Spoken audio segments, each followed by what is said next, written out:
இப்போ மகிழ்ச்சி தருவது நேற்றைய நினைவுகளா நாளைய கனவுகளா என்ற பட்டிமன்றம் முறையாக தொடங்குகிறது. நேற்றைய நினைவுகளை என்ற அணியின் சார்பிலே தம்பி அருண் அவர்கள் பேச வருகிறார். அவரை உங்கள் சார்பிலே அழைத்து அமைகிறேன். நன்றி, வணக்கம். போற்றுதலுக்குரிய நடுவர் உள்ளிட்ட அவைக்கு வணக்கம். பறவைகளுக்கு சிறகுகள், மனிதர்களுக்கு புத்தகங்கள் என்று சொல்வார்கள். அப்படிப்பட்ட புத்தகத்தை காதலிக்கும் அற்புதமான புத்தக நேசகர்கள் உங்கள் அனைவருக்கும் சிறப்பு வணக்கம். ஒரு அவையினுடைய மதிப்பு அங்க இருக்கிற நபர்களின் எண்ணிக்கையை பொறுத்து கிடையாது, அங்க இருக்கிற மூளைகளின் எண்ணிக்கையை பொறுத்து என்று சொல்வார்கள். அப்படி பார்த்தா உலகத்தினுடைய ஆக சிறந்த அவையில பேசுறோம் அப்படின்றது மட்டும் மாற்று கருத்து கிடையாது என்ற நல்ல விஷயத்தை தெரிவித்துக் கொண்டு இந்த நேரத்துல சிறப்பாக நிகழ்வை ஒருங்கிணைத்துக் கொள்கின்ற பப்பாசி உள்ளிட்ட அனைவருக்கும் நன்றியும் வணக்கத்தையும் தெரிவித்துக் கொண்டு உரையை தொடங்குகிறேன். நடுவர் அவர்களே, சொல்லுங்க. மகிழ்ச்சி அப்படின்றது நேற்றைய நினைவுகள் தான் நாங்க பேச வந்திருக்கோம். நாங்க 3 பேர் என்ன சொல்றோம் அப்படின்னா, நேற்று நடந்ததை நினைச்சு மகிழ்ச்சியாக அசை போடுவதற்காக நாங்க 3 பேர் வந்திருக்கோம். ஆனா அவங்க 3 பேரு நாளைய கனவு நடக்குமோ நடக்காதோ தெரியாது. ஆனா காத்துல சண்டை போடுறதுக்கு அவங்க 3 பேர் வந்திருக்கிறாங்க. காத்துல. ஆமா, நாங்க 3 பேரும் நேற்று சாப்பிட்ட விருந்து நல்லா இருந்துச்சு, ரொம்ப சுவையா இருந்துச்சுன்னு சொல்ல வந்திருக்கோம். அவங்க 3 பேரும் நாளைக்கு நாங்க விருந்து சாப்பிடுவோம், அது நல்லா இருக்கும் அப்படின்னு சொல்றாங்க. அது நல்லா இருக்குமா இல்லையான்றது நீங்க தான் முடிவு பண்ணும். முதல்ல விருந்து நடக்குமா, மழை வந்து கெடுக்குமா, அது கிடைக்காது. சிம்பிளா சொன்னா வெள்ளைக்காக்கா பறக்குது அப்படின்றதுதான் அந்த அணி. யோசிச்சு பாருங்க, டாக்டர் ஆகணும், இன்ஜினியர் ஆகணும், கலெக்டர் ஆகணும், எல்லாம் ஆனதுக்கு அப்புறம் பேசாம நேற்று இருந்த மாதிரி குழந்தையாவே இருந்துக்கலாம் நினைக்க பாத்தீங்களா? அதுதாங்க வாழ்க்கை. கை கட்டலாம். உண்மையிலே இன்றைக்கும் நாளைக்கும் 1000 விஷயங்கள் வரலாம். நேற்று நடந்ததை போல எனக்கு இருக்குமான்னு யோசிச்சு பாருங்க. 1000 சூப்பர் ஹீரோ நாளைக்கு வரலாம். நேற்று நம்ம பார்த்த சக்திமான் மாதிரி ஒரு சூப்பர் ஹீரோ வருவாரா? 1000 ஆடிக்கார்கள் நாளைக்கு வரலாம். நேற்று இளைஞர் அம்பாசிடர் கார் போனா பின்னாடியே ஓடுவோம் பாருங்க சின்ன வயசுல. அந்த நினைவு கொடுக்கக்கூடிய மகிழ்ச்சி இருக்குமா? வேற வேலை இல்லை. அப்போ நாளைக்கு உங்களுடைய 100 ரூபாய் கூட செல்லாம போலாம். ஆனா நேற்று இங்க 10 பைசால எவ்வளவு கொடுத்து நாங்க வாங்கணும்? இருந்தும் நல்ல பைசா பேசுறியா? செல்லாம போட்டோம். இன்னைக்கு 1000 ஸ்மார்ட் வாட்ச் கட்டுறோம். ஆனா நேற்று தென்னை ஓடையில ஸ்மார்ட் வாட்ச் கட்டுவோம். தென்னை ஓடை அதுல மணி பார்க்க முடியாதுன்னு தெரியும். ஆனாலும் நிமிஷத்துக்கு ஒரு என்ன பெரிய கலெக்டர் மாதிரி மணி ஆகுதுன்னு பார்க்க பாருங்க. அந்த அழகான நினைவுகள் தான் வாழ்க்கையில பெரிய மகிழ்ச்சி. மிட்டாயில வாட்ச் கட்டிருக்கீங்களா? அதுதான் சூப்பர். நாளைக்கு 1000 ஏடிஎம், 1000 கூகுள் பே, 1000 போன் பே வரலாம். ஆனா நேற்று எங்க பாட்டி முந்தான இருக்கு பாருங்க, அதுதான் ஏடிஎம்ஏ.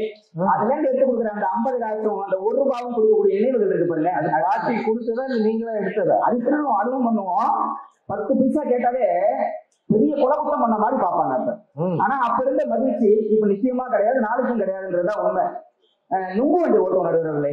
சின்ன வயசுல நுங்கு வண்டி, இந்த சாப்பிட்டு போட்ட நுங்கு ஓடுது பாத்தீங்களா, அதுதான் டயர். கவட்ட குச்சி வி ஷேப்ல இருக்கும். அந்த குச்சி அப்படி சொல்லி அதான் steering. No license, no petrol, no RC book, வாயிலே சவுண்ட் கொடுப்போம் அப்படின்னு. அப்படி ஓட்டும் போது ஒரு மகிழ்ச்சி இருக்கு பாருங்க. இன்னும் நீங்க நொங்க வண்டி விட்டு இறங்கல போல. இல்லையே, அந்த நாட்கள் நினைச்சு பார்க்கும்போது அவ்வளவு அழகா இருக்கு. சைக்கிள் 1 ரூபாய் 2 ரூபாய் வாடகை சைக்கிள் எடுத்து ஓட்டுவோம். அந்த வாடகை சைக்கிள் அரைப்படல் அடிச்சு சைக்கிள் கற்றுக்கொண்ட நாட்கள் எவ்வளவு இனிமையானது.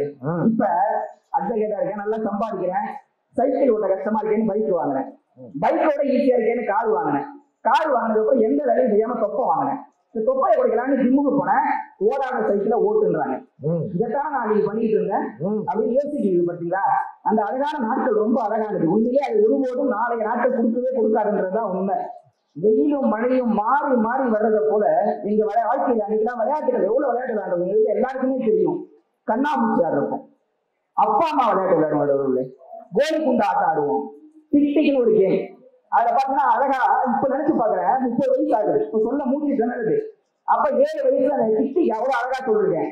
டிக் டிக் யார் அது, திருடன், என்ன வேணும், நகை வேணும், என்ன நகை, கலர் நகை, என்ன கலர், பச்சை கலர், என்ன பச்சை, மா பச்சை, என்னம்மா, டீச்சர் அம்மா, என்ன டீச்சர், கணக்கு டீச்சர், என்ன கணக்கு, வீட்டு கணக்கு, என்ன வீடு, மாடி வீடு, என்ன மாடி, மொட்டை மாடி, என்ன மொட்டை, பழனி மொட்டை, என்ன பழனி, வட பழனி, என்ன வடை, ஆம வடை, என்ன ஆம, குளத்தாம, என்ன குளம், திரிக்கோளம், என்ன திரி, விளக்கு திரி, என்ன விளக்கு, குத்து விளக்கு, என்ன குத்து, கும்மா குத்து. அப்ப சொல்லும்போது ஈஸியா இருந்துச்சு. இப்ப மூச்சு தள்ளி அதுல எவன் திட்டுவான் கும்மா குத்து வாங்குறதுக்கு? அந்த மாதிரி அந்த நாட்டுல அழகா ராஜா ராணி விளையாடும். அழகா எந்த பொருளுமே நீங்க ஒரே ஒரு பேப்பர் போதும், ராஜா ராணி போலீஸ் திருடன். அப்ப ஒருத்தன் அடிக்கடி போலீஸ் வரும், அவனுக்கு தான் வரும். ஆனா இப்ப அவன் உண்மையிலேயே வாழ்க்கையில போலீஸா இருக்கான். பாருங்க, அவனை பார்க்கும்போது நேற்று நினைவுகள் தான் வாழ்க்கை ஞாபகத்துக்கு வருது. எவ்வளவு விளையாட்டு விளையாடும், ஜாயம், பல்லாங்குழி, இதெல்லாம் தாண்டி கிரிக்கெட். அன்றைக்கு எங்களை ஆக்கிரமிச்சது கிரிக்கெட். ரொம்ப அழகான நினைவு. அப்ப பாத்தீங்கன்னா 10 பேர் சேர்ந்து ஒரு பந்து வாங்கும். இன்னைக்கு 10 பந்து வாங்கக்கூடிய அளவுக்கு எந்த காசு இருக்கு, ஆனா விளையாட பசங்க கிடையாது. அப்படின்னா அந்த நாட்டில் எவ்வளவு விளையாடுங்க. நீங்க போனாலும் எவனும் சேர்த்துக்க மாட்டேன். உண்மையிலேயே நாளை 1000 ஸ்நாக்ஸ்கள் வரலாம். இதுக்கு நம்ம சாப்பிட்டோம் ஸ்நாக்ஸ் என்ன சாப்பிட்டோம்? நெல்லிக்காய், இலந்த ஜாம், அழகா இலந்த மிட்டாய், 1000 விஷயம் நாளைக்கு ஐஸ்கிரீம் வரலாம். எவ்வளவு ஃபிளேவர்லாம் இப்ப கண்டுபிடிக்கிறாங்க. ஸ்ட்ராபெரி, வெண்ணிலா, என்னென்னமோ வரலாம். அன்னைக்கு பாத்தீங்கன்னா குச்சை, கோலை அப்படின்னு அழகா சாப்பிட்ட அந்த நாட்கள் எவ்வளவு அழகானது. அதெல்லாம் பேண்ட் நடுவுல இன்னைக்கு எல்சிடி எல்இடி என்னென்னமோ வந்து போச்சு. நாளைக்கு என்ன டிவி இல்லைன்னா வரலாம். நேற்று பிளாக் அண்ட் ஒயிட் தான் டிவி பார்த்தோம். அப்ப என்னன்னா ஆண்டனான்னு ஒன்று இருக்கும், கொடகம்பி மாதிரி இருக்கும். அந்த கொடகம்பியோட அந்த டிவி பார்க்கும்போது ரொம்ப அழகா இருக்கும். அது பாத்தீங்கன்னா வெள்ளிக்கிழமை ஒளியும் மொழியும் போடுவாங்க, ஞாயிற்றுக்கிழமை சக்திமான் போடுவாங்க, மகாபாரதம் ராமாயணம் எல்லாம் போடுவாங்க. இதெல்லாம் பார்த்துக்கிட்டு அழகா சுத்தி திரிந்தோம். அப்ப அப்படியே கொஞ்சம் கொஞ்சமா கிரிக்கெட் வந்துச்சு. இந்த கிரிக்கெட் ஆண்டனால பிளாக் அண்ட் ஒயிட்ல பார்ப்போம் பாருங்க, பெரிய கொடுமைங்க. பாத்தீங்கன்னா இங்கிலாந்து நைஜீரியா மேட்ச் நான் பார்த்த ஞாபகம் இருக்கு. இங்கிலாந்து நைஜீரியா, ஆமா, அப்ப விளையாண்டாங்க. பிரைட்னஸ் அதிகமா வச்சா இங்கிலாந்துக்கு தெரியாது, பிரைட்னஸ் கம்மியா வச்சா நைஜீரியாவுக்கு தெரியாது. ஆண்டனா ஆடிச்சுனா 2 அணியுமே தெரியாது. இந்த ஆண்டனாவை மாத்திரத்துக்கு ஒரு பெரிய கொடுமை நடக்கும். மேல போயிட்டு கட்டா பாரு, லெப்ட்ல இருக்கு, ரைட்டு, இந்த லாரி கீழே மாதிரி ஒருத்தர் அசைய போடுவான். அவ்வளவு அழகா இருந்துச்சு. நாடகம் பாருங்க எவ்வளவு அழகா இருந்துச்சு அந்த காலத்துல. அப்ப பார்த்த நாடகங்கள்லாம் சித்தி அப்படின்னு ஒரு நாடகம் வரும், நெட்டி ஒளி, நாதஸ்வரம். அந்த நாட்கள் ரொம்ப அழகானது. ஏன் திரும்பியும் போடுவாங்க. இருந்தாலும் அப்ப பார்த்த அந்த முதல்ல பார்த்த அந்த அழகு. அதுல நாதஸ்வரம்னு ஒரு நாடகம். அதுல யாரா ஹீரோன்னு பார்த்தா கோபின்னு ஒருத்தரை காட்டினாங்க. இந்த கோபி யாருன்னு பார்த்தா டைலர். எங்க அம்மா ஒரு ரூம் வந்து அந்த டைலர் வந்துட்டாரு. இந்த டைலர் வந்துட்டாருன்னாங்க. நான் 3ஆவது படிச்சுட்டு இருந்தேன். நானும் 4 வருஷமா நாடகம் பார்த்தேன். அவர் ஒரு நாள் ஒரு கட்சி கூட தைச்சது கிடையாது. ஆனா அதெல்லாம் பார்த்து அவ்வளவு அழகா இருந்த நாட்கள். அதெல்லாம் தாண்டி போட்டோ, நம்ம வீட்டுல எல்லா வீடுகளுக்குமே சொல்றேன், டிவிக்கு மேல ஒரு போட்டோ வச்சிருப்பாங்க. குழந்தையா இருக்கும், நம்ம குப்புறப்படுத்த வச்சு திருப்பி பார்த்த மாதிரி ஒரு குட்டி போட்டோ. அந்த போட்டோ யாரு வந்தாலும் காட்டிக்கிட்டு அழகா இருக்கும். ஏஐன்னு இப்ப வந்துருச்சு. இப்ப இருக்கிற நம்ம நாளைக்கு எப்படி இருப்போம் அப்படின்னு இந்த ஏஐல பாத்துக்கலாம். ஆனா அதையெல்லாம் விட அழகான நினைவு என்ன தெரியுமா? நேற்று நம்ம ஸ்கூல் படிச்சப்போ இருந்த அந்த போட்டோ பத்தி பார்த்தீங்கன்னா குரூப் போட்டோ. யார் வீட்டுக்கு வந்தாலும் நான் எங்க கண்டுபிடி பார்ப்போம் அப்படின்னு கேட்ட அந்த நாட்கள் ரொம்ப அழகானது. நிறைவாக இப்படி வச்சு நான் முடிக்கிறேன். உங்களுக்கு எல்லாம் டைட்டானிக் கப்பல் தெரியும். உலகத்துல முழுகாத கப்பல்னு பெரிய கனவோட, நாளைய கனவோட அந்த கப்பல் பறந்துச்சு. ஆனா என்ன நடந்துச்சு? கப்பலா போச்சு. கப்பல் போச்சு. பயமா இருக்கு. ஆனா அது போச்சோ இல்லையோ மூழ்கிடுச்சு. அந்த கப்பல் பெரிய கனவோட போச்சு, ஆனா மூழ்கிடுச்சு. இது போலதான் நாளைய கனவுகள். ஆனா இன்னைக்கும் டைட்டானிக் நம்ம ஏன் தெரியுமா நினைவு கூடுறோம்? டைட்டானிக்ன்ற ஒரு படம் நம்ம இப்ப பார்த்தாலும் டைட்டானிக் கப்பல் நினைக்க வைக்குதுன்னு சொன்னா உண்மையிலே அந்த நாட்கள் ரொம்ப அழகானது. அப்ப கையில காசு கிடையாது, போட்டுக்க நல்ல உடை கிடையாது, காலில் செருப்பு கிடையாது. ஆனா அன்றைய வாழ்க்கையில மகிழ்ச்சி மட்டும் அதிகமாக இருந்தது. அப்படின்ற போது தெளிவாக இப்படி சொல்லி முடிக்கிறேன். ஒருபோதும் நாளைய வாழ்க்கை திருப்தி கொடுக்காது, மகிழ்ச்சியை தராது. ஏன்னா அது ஒரு கற்பனை, நடக்கலாம், நடக்காம போகலாம். ஆனா நேற்றைய நினைவுகள் ரொம்ப அழகானது. பேஸ்புக் யூஸ் பண்றவங்க எல்லாத்துக்குமே தெரியுமே, மெமரிஸ் ஏன் காட்டுறாங்க. இன்னைக்கு இங்க வந்திருக்க நம்ம எல்லாருமே அடுத்த வருஷம் பார்க்கும்போது, ஆமா போன வருஷம் புத்தகம் காட்சி போனோம், ராஜா சார் பட்டிமன்றம் நடந்துச்சு, ஒரு தம்பி அருணும் பேசினாரு நம்ம நினைக்க வைக்கிறோம் அப்படின்னா அந்த மெமரிஸ் ரொம்ப அழகானது என்று தெரிவித்துக் கொண்டு நல்ல வாய்ப்பு, நல்ல திருப்பி நடுவர் கொடுப்பார் என்று கேட்டுக்கொண்டு விடைபெறுகிறேன். நன்றி, வணக்கம், ஜெய்ஹிந்த். அதனால சின்ன பிள்ளைங்க விளையாடுறதா சொன்னார். ஐஸ் சாப்பிடுறது, நொங்கு வண்டி ஓட்டுறது, கடைசியில டைட்டானிக் வரைக்கும் வந்துட்டார். என்ன உயரத்தை தொட்டாலும் சின்ன பிள்ளையா இருந்த அந்த நினைவுகள் எப்போதும் சந்தோஷம் தரும் அப்படின்னு ஒரு செய்தி சொன்னார். கண்ணதாசன் எழுதினார் இல்லையா, பிள்ளையாய் இருந்து விட்டால் இல்லை ஒரு துன்பம் அடாது. அதை ஞாபகப்படுத்தி சின்ன பிள்ளையா இருக்கிறதாக சந்தோஷம், அதை நினைச்சு நினைச்சு மகிழணும். அடுத்த வருஷம் இதே நாள்ல நான் யோசிப்பேன். அதாவது அவர் யோசிக்க மாட்டாரா, நீங்க யோசிப்பீங்களா? போன வருஷம் மழையோட போனோம், அதுல அருள்னு ஒருத்தர் பேசினார். அதாவது எப்படி துண்டு போட்டு வைக்கிறார் பாருங்க. இதுதான், அதாவது தன்னை பற்றி அவரே சொல்லிட்டாரு. அவர் எப்படி பேசுறாருயா, அதை நீங்க நினைச்சு பார்ப்பீங்கல்ல. நேற்றைய நினைவு தானே முக்கியம் அப்படின்னு வளர்ந்து வருகிற பேச்சாளருக்கு நாம ஆதரவு கொடுக்கணும். தொலை தூரம் பயணித்து வந்திருக்கிறார், அதனால அவருக்கு நல்லா பேசியிருக்கிறாருன்னு நினைக்கிறேன். அது நீங்க தான் கைதட்டி சொல்லணும். நாளைய நம்பிக்கை என்பது கற்பனையும் கவலையும் கலந்தது. அது நடக்கும், நடக்காம போகும். அது எப்படி மகிழ்ச்சி தரும்னு சொல்லியிருக்கிறார். கொஞ்சம் மழை குறைஞ்சிருக்கு, விடல குறைஞ்சிருக்கு. இதுக்கு பதில் சொல்லணும் அக்ஷயா.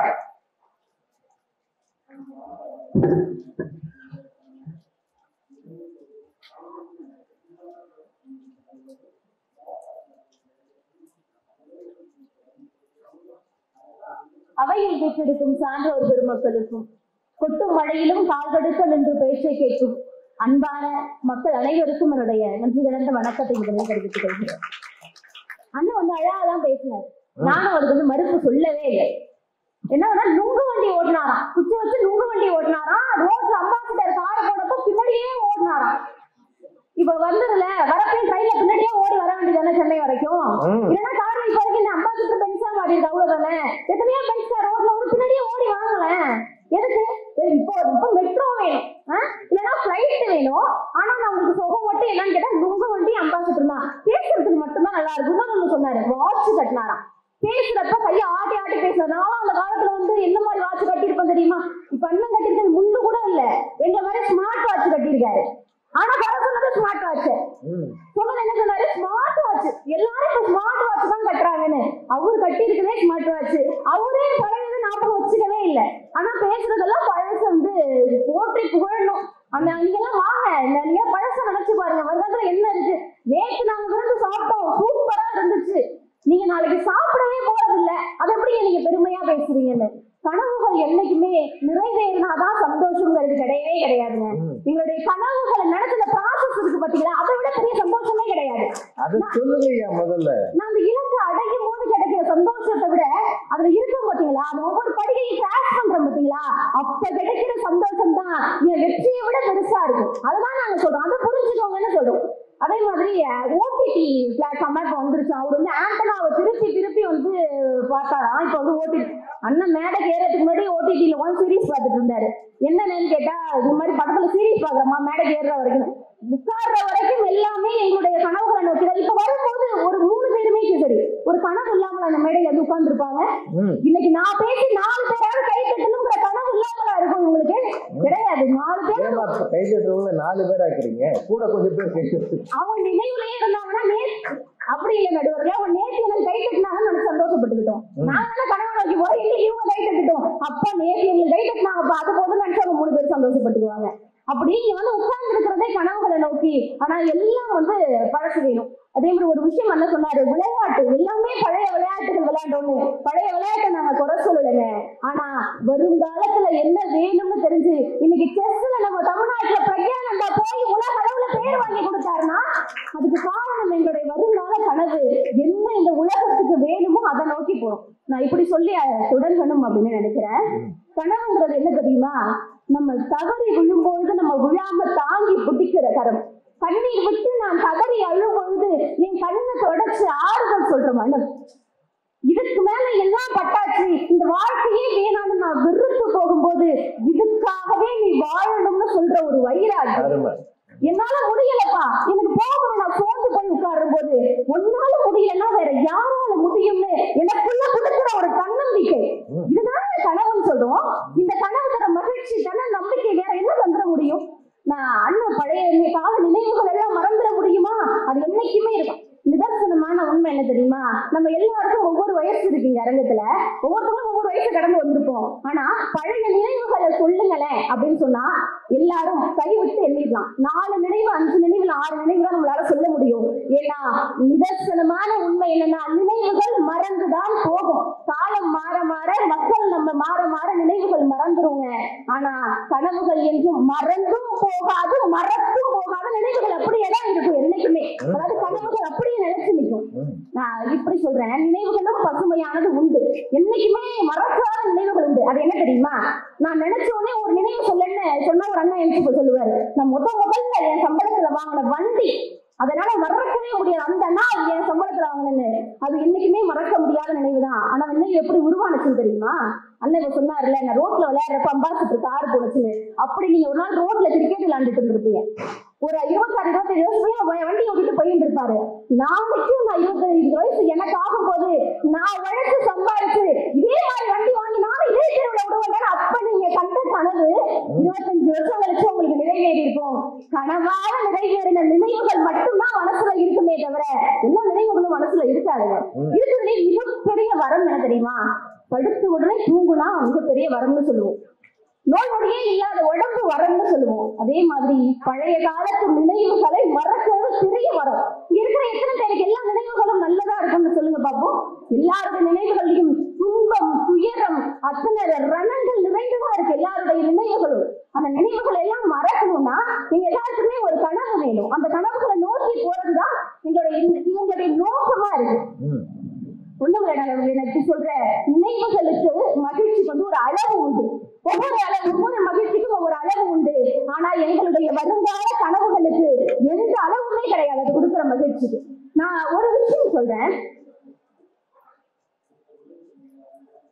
கனவு அப்படின்னு சொன்னாலே நம்ம எல்லாருக்கும் நினைவுல வர பேர் என்ன தெரியுமா? அப்துல் கலாம். அப்துல் கலாம் கனவு காண சொன்னாருன்னு. ஆனா நான் அப்துல் கலாமை பத்தி பேச போறது இல்லைங்க. அப்துல் கலாமே வியந்து பார்த்த ஒரு சிறுவனை பத்தி தான் பேச போறேன். 2006 ஆந்திரால ஒரு பெரிய வெள்ளம் வருது. நிவாரண பொருட்கள் கொடுக்கறதுக்காக அப்துல் கலாம் ஆந்திராவுக்கு போறாரு. அந்த பையன் பார்வை மாற்றுத்திறனாளி சிறுவன். அந்த சிறுவனை பார்த்து உனக்கு வருங்காலத்துல என்னவா ஆகணும்னு கனவு, என்ன லட்சியம்னு கேட்கிறாரு அப்துல் கலாம். அதுக்கு அந்த சிறுவன் சொல்றான், பார்வையற்ற இந்தியாவின் முதல் ஜனாதிபதியாக ஆக வேண்டும் என்பது என்னுடைய லட்சியம்னு அப்துல் கலாம் கிட்டே சொல்றேன்.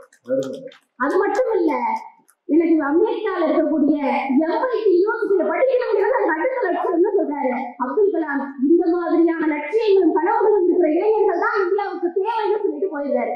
அதுக்கப்புறம் அந்த பையன் 10வது படிக்கிறான், 90% மதிப்பெண் எடுக்கிறான். 12வது படிக்கிறான், 96% மதிப்பெண் வாங்குறான். அதுக்கப்புறமா லீட் 2020 இயக்கமும் GE நிறுவனம் அப்படிங்கிற ஒரு தன்னார்வ நிறுவனம் சேர்ந்து அவருடைய ஆசை லட்சியத்தை நிறைவேற்றுறாங்க. அமெரிக்காவில MIT சிறுவன் படிக்கிறாரு. அப்ப அந்த GE நிறுவனமே சொல்றாங்களா, படிச்சு முடிச்சு எங்க நிறுவனத்திலேயே அந்த வேலைக்கு சேர்ந்துருங்களேன் அப்படின்னு. அதுக்கு அந்த சிறுவன் சொன்ன பதில் என்ன தெரியுமா?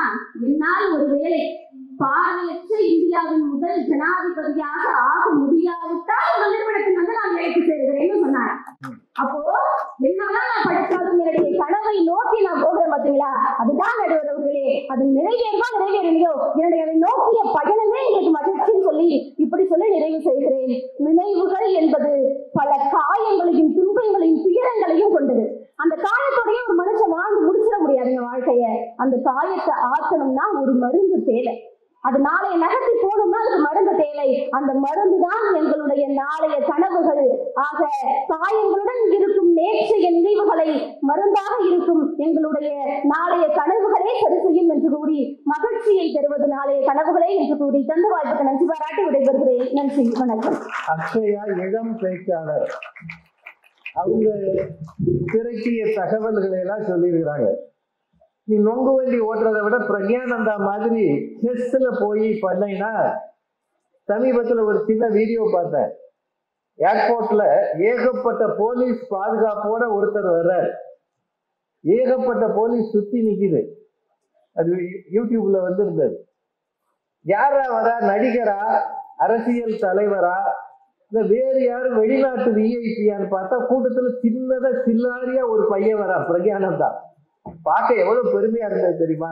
சாதாரண குடும்பத்தில் பிறந்த ஒரு பிள்ளை இன்றைக்கு ஜனாதிபதியையும் பிரதமரையும் பார்க்க போகிறார் என்றால் அவனுக்குள்ள இருந்த ஆற்றல், அதை அந்த பெற்றோர்கள் வெளிக்கொணர்ந்தது. அவனுடைய கோச்சஸ், அவனுக்கு குருவாக இருந்தவர்கள் அவனை தூண்டி விட்டது. இன்றைக்கு உலக அரங்கில பெரிய உயரத்துக்கு போயிருக்கிறான்.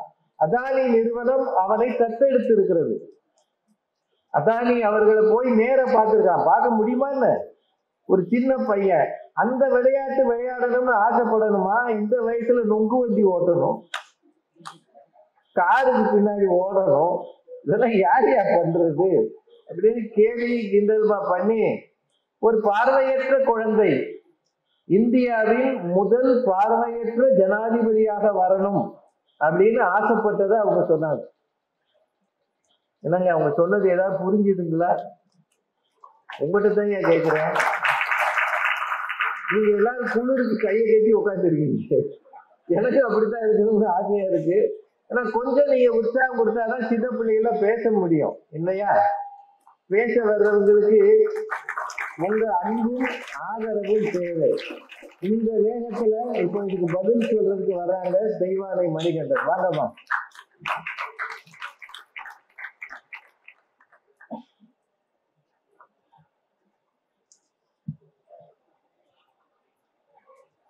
மதிப்பிற்கும் மரியாதைக்கும் உரிய நடுவர் அவர்களே, பேச்சாளர் பெருமக்களே, சீரோடும் சிறப்போடும் இந்த புத்தக கண்காட்சியை நடத்தி கொண்டிருக்கக்கூடிய பெரியவர்களே, புத்தகத்தை விட உற்ற நண்பன் இருக்க முடியாது என்று கொட்டும் மழையிலும் கூட நண்பனை தேடி வந்திருக்கக்கூடிய வாசக பெருமக்களே,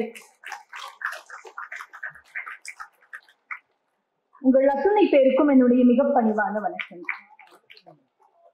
நடுவர் அவர்களே, அக்ஷயா ரொம்ப சீரியஸா பேசியிருக்காங்க. ஆமாம்மா, நிலைமையே இப்ப சீரியஸா தான் இருக்கு. ஆல்ரெடி வீட்டுக்கு போகுமா முடியாதான்னு படப்படன்னு இருக்கும். இதுல ரொம்ப படப்படன்னு ஆக்கியிருக்காங்க. ஏற்கனவே குளிருது வேற. போற வழியிலே எங்கேயாவது படுத்து போமான்னு வேற பயமா இருக்கு. அப்படியெல்லாம் செய்யக்கூடாது, வீடுகளுக்கு போய் சேர்ந்துடணும். படப்படன்னு பேசியிருக்காங்க. ஒரு டீ வேணா சாப்பிடுங்க. இல்ல நடுவர்களே, அவங்களுக்கு கொடுக்கணும் டீ. அவங்கதான் படப்படன்னு பேசி எல்லாரையும் படப்படன்னு ஆக்கியிருக்காங்க. என்ன காரணம்? தலைப்பு அந்த மாதிரி அவங்க தலைப்பு. கனவு எப்பயுமே ஒரு படப்படப்படனே மனசை வச்சிருக்கோம். பதட்டத்துல விட்டுரும். அச்சீவ் பண்ணிடுவோமா, அடைஞ்சிடுவோமா, எல்லாத்தையும் சொல்லிட்டோமே, நானும் செஸ் விளையாட்டேன், பிரக்ஞானந்த ஆகுமேன்ட்டு இதை நடந்துருமா, நடத்தி காட்டிடுவோமா அப்படின்ற மாதிரி ஒரு படப்படப்பிலேயே கனவு வச்சிருக்கோம். ஆனா நினைவுகள் அப்படி கிடையாது. செஸ் விளையாடுற எல்லாரும் பிரக்ஞானந்த ஆயிட முடியுமா? ஆனா நுங்கு வண்டி ஓட்டுற எல்லாருமே தான் வண்டிக்கு ராஜாவா தன்னால இருக்க முடியும். அதுவும் ராஜாவா தான் இருக்க முடியுமா? நானும் ஓட்டி இருக்கேன். அவங்க சொன்ன அந்த பாயிண்ட் எல்லாம் பாருங்களேன். பிரக்ஞானந்தா, அப்துல் கலாம் இதெல்லாம் எங்க இருந்து படிச்சிருப்பாங்க? ஒண்ணு நியூஸ் பேப்பர்ல படிச்சிருப்பாங்க, இல்ல புத்தகங்கள்ல படிச்சிருப்பாங்க. ஆனா அவங்க பேசுறது என்ன சொன்னாங்க? இது கனவு மேடைன்னு சொன்னாங்க. 4 பேர் கை தட்டுவாங்கன்ற கனவோடதான் இருக்கீங்க. இப்ப கனவு மேடையில கூட நீங்க என்னைக்கோ படிச்ச ஒண்ணு நினைவுல இருந்து எடுத்து நீங்க சொல்லணும்ன்ற ஒரு நிர்பந்தத்தை தாங்க இருக்கீங்க. நடுவர் அவர்களே, கனவுகள் என்பது ஒரு வைராக்கியத்தை கொடுக்கின்றதுன்னு சொன்னாங்க. உண்மை, கனவுகள் வைராக்கியத்தை கொடுக்கலாம், மூளைக்கு ஒரு கௌரவத்தை கொடுக்கலாம். ஆனால் நினைவுகள் இருக்கின்றதே, அதுதான் காயப்பட்ட மனதிற்கு மருந்தாக இருக்கும். நிறைய வீட்டுல இன்னைக்குமே அம்மா தவறி போனதுக்கு அப்புறம் இல்ல மனைவி இல்லைன்றதுக்கு அப்புறம் அவங்களோட ஒரு புடவையை மட்டும் எடுத்து பத்திரமா வச்சிருப்பாங்க சார். வச்சுட்டு அந்த புடவையில படுத்து தூங்காதான் தூக்கம் வருதுன்னு சொல்லுவாங்க. இன்னும் சில வீட்டுல அப்பாவோட கடிகாரத்தை நான் கையில கட்டிக்கிறேனே அப்படின்னு சொல்லிட்டு பையன் வாங்கிப்பான். இப்போ ஒவ்வொரு தடவையும் பாருங்க, கடிகாரத்தை கட்டும் போது கடிகாரத்தையா கையில கட்டுறோம், அந்த மணிக்கட்டுல அப்பாவோட அத்தனை நினைவுகளையும் சேர்த்து கட்டுறது இல்லையா? அப்பா நினைவு. ஒவ்வொரு முறையும் அந்த சேலையில படுக்கும் போது சேலையில படுக்கிறோம், அம்மாவின் வாசனையிலும் அவனுடைய நினைவுகளிலும் தானே முகத்தை புதைக்கின்றோம். அப்ப ஒரு வைராக்கியத்தை கொடுப்பது கனவாக இருக்கலாம், ஆனால் காயப்பட்ட மனதிற்கு மருந்தாக இருப்பது நேற்றைய நினைவுகள் தான். இன்னும் சொல்ல போனா நினைவுகள் பொக்கிஷமானது. நிறைய வீட்டுல ஒருவேளை கணவன் இல்ல மனைவி இல்லை அப்படின்னா வேற வீட்டுக்கு போகவே வரமாட்டாங்க சார் பெரியவங்க. இல்ல நான் இங்கே வாழ்ந்துடுறேன், இங்கே இருந்துடுறேன் அப்படின்னு சொல்லுவாங்க. ஏன் இல்ல 23 வருஷம் ஆச்சு, 25 வருஷம் ஆச்சு, பழைய வீடு விட்டு வேற வீட்டுக்கு போயிடலாமே அப்படின்னா, இல்ல அவரோடு இருந்த நினைவுகள் எனக்கு இங்க இருக்கு, இந்த வீட்டுல இருக்கும் போதுதான் எனக்கு சுகமா இருக்கு அப்படின்னு பழைய வீடு கூட பொக்கிஷமாக்கி கொடுப்பது நினைவுகள் தான். அக்ஷயா சொன்னாங்க, துன்பமான நினைவுகள் இல்லையா, எல்லா வாழ்க்கையில நடக்கிறது எல்லாம் நினைவுகள் ஆகிறாது. உண்மை, வாழ்க்கையில நடக்கிறது எல்லாம் நினைவுகளா? அவை எல்லாம் நிகழ்ச்சிகள். எது நினைவுகள் ஆகின்றது? எது ஒன்று நம் மனதை தாக்குகின்றதோ, இல்லை எது ஒன்று நம்முடைய மனதிற்கு அருகில் வந்து நிற்கின்றதோ, எதை ஒன்றை நம் மனது மறக்க முடியாமல் இருக்கின்றதோ அதுதான் நினைவாகின்றது. நிகழ்ச்சி வேற, நினைவு வேறையா? நினைவுகள் வேறு. குழப்புறீங்க. அது கனவோட பிரச்சனை. கனவுதான். கனவுலயே நடக்கும் போது எப்படி இருக்கு? அப்ப அவங்க சொன்னாங்க, துன்பமான நினைவுகள் இல்லையா, துன்பமான ரணமான நினைவுகள் இல்லையான்னு உண்டு. நீங்க காணுகின்ற கனவுக்கு கூட நினைவுகள் தான் விதையாக இருக்கின்றது. அந்த நினைவுகளாலதான் நீங்க மேல மேல போகணும்னு சொல்லிட்டு நினைக்கிறீங்க. நடுவர் அவர்களே, நினைவுகள் என்பது மனதிற்கு நெருக்கமானது, மனதை லேசாக்குவது, மனதிற்கு சுகமானது. ஆனா கனவு என்பது காணல் நீரை போல, கிட்ட வந்துட்டாவது தோணும், கிட்ட வரும்போது அது இல்லாம போயிடும். நாளைக்கு கிட்ட வந்துடுவோம்னு தோணும், இன்னும் ஒரு நாள் இருக்குதேன்னு சொல்லி இருக்கும். கனவு என்பது நிழல், நினைவு என்பது நடந்த ஒன்று, அது நிஜம். நிஜம். அப்ப நிழலை பார்த்து நான் சந்தோஷப்படுவேனா, இந்த நிஜத்தை பார்த்து நம்முடைய மனம் மகிழ்ச்சி அடையுமா? நிஜத்தை தான் பார்க்கணும். உங்களுக்கு ஒரு 3 பேர் ரசிகர் இருக்காங்கன்னு நினைக்கிறேன். அது நிஜம். எனக்கு இல்லை நடுவர் அவர்களே, நினைவுக்கு. நினைவுக்கு. நடுவர் அவர்களே, நம்ம ஊர்ல என்ன பண்ணுவாங்க, பெரும்பாலும் பெரியவர்களுடைய பெயர்களை இந்த ஏதாவது ஒரு ரோடுக்கு போனீங்கன்னா பாரதி தெரு அப்படின்னு இருக்கும், இன்னும் கொஞ்சம் தள்ளி போனோம்னா பாரதிதாசன் தெரு அப்படின்னு சொல்லியிருக்கும். இந்த மேடைகள்ல எல்லாம் ஏதாவது ஒரு பரிசு கொடுப்பாங்க, அது நினைவு பரிசு அப்படின்னு சொல்லுவாங்க. ஆமா, நினைவு பரிசு சொல்லி கொடுப்பாங்க. நினைவு இல்லம், நினைவு மண்டபம் அந்த மாதிரி எல்லாம் கட்டுவாங்க. எங்கேயாவது கனவு பரிசு, கனவு மண்டபம், கனவு ரோடு அப்படின்னு ஏதாவது இருக்கா? எனக்கு தெரியும் இல்லம்மா, எதிரில சொல்லுவாங்க. ஏன்னா ஒருத்தரை பற்றி நாம் நினைப்பதே அவருக்கு செய்கின்ற நன்றியாக இருக்கின்றது. அவருடைய நினைவுகள் தான் அவருக்கு கௌரவமாகும். ஒன்று நடுவர்களே, இப்ப நாமளே திடீர்னு மயக்கம் போட்டு நான் விழுந்துட்டேன்னு வச்சுக்கோங்க. ஐயா வேணாமா, நல்லதா போயிடுமா, உங்க கனவு மோசமான கனவு. சும்மா ஒரு கனவு, ஒரு கற்பனை வச்சுக்கோங்க, எந்திரிச்சோன்னு வச்சுக்கோங்களேன். ஃபர்ஸ்ட் நான் என்ன சொல்லணும், நான் இன்னாரு, என் வீடு இங்க இருக்கு, இங்க என்ன கூட்டிட்டு போய் விடுங்க, நான் நினைவோட பேசினாதான் எனக்கு மரியாதை. அதை விட்டுட்டு 10 வருஷம் கழிச்சு நான் CEO ஆக போறேன், 5 வருஷம் கழிச்சு நான் டாக்டர் ஆக போறேன், நான் கூட்டிட்டு போய் அப்பீல் பார்க்க சொல்லுவேன். இது நல்லா இருக்கு, இது ஏதோ பிளான் பண்ணி பேசுற மாதிரி. மனிதனை மனிதனாக்குவது நினைவுகள். நடுவர்கள் அதனாலதான் 2 வயசான நண்பர்கள் சேர்ந்தாங்க. இல்ல நம்மளோட நண்பர்களே எடுத்துட்டோம்னா விடிய விடிய பேசினாலும் பேசுறதுக்கு கதைகள் இருக்கு. ஏன்னா எல்லாமே நினைவுகள்.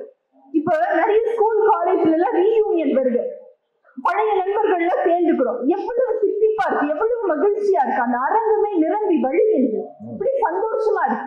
இதே இது ஒரு 10 வருஷம் இல்ல 15 வருஷம் முன்னாடி அந்த கேம்பஸ்ல ஒரு பிளேஸ்மெண்ட் நடந்துச்சுன்னு வச்சுக்கோங்களேன், அந்த சூழல் எப்படி இருந்தது?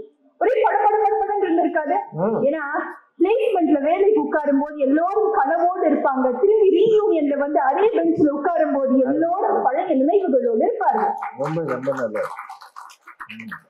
அதுல ஆச்சரியம் என்னன்னா, நினைவுகளோட ஆச்சரியம் என்னன்னா, பொதுவாவே நாம ஒரு விஷயத்தை பத்தி பேசும்போது நாம இங்கதான் இருப்போம், ஆனா நம்மளோட மனசு அங்க இருக்கும், நம்மளுடைய வயசு அந்த வயசா இருக்கும், நம்மளுடைய இடம் அந்த இடமா இருக்கும். அதனாலதான் நினைவுகளை மலரும் நினைவுகள்னு சொன்னாங்க. நேற்று நடந்த காரணத்தினாலே அவை மலர்ந்த நினைவுகள் ஆகி விடுவதில்லை. எத்தனை முறை நினைத்தாலும் நம்மை அதே இடத்திற்கு எடுத்து செல்வதாலே அவை மலரும் நினைவுகளாக இருக்கின்றன. இன்னொரு ஆச்சரியம் என்னன்னா, நம்ம ஒரு காலத்துல அண்ணன் தம்பி அல்ல அக்கா தம்பி யாராவது இந்த முடிய பிச்சுட்டு சண்டை போட்டு போச்சு. அப்ப இருக்குது.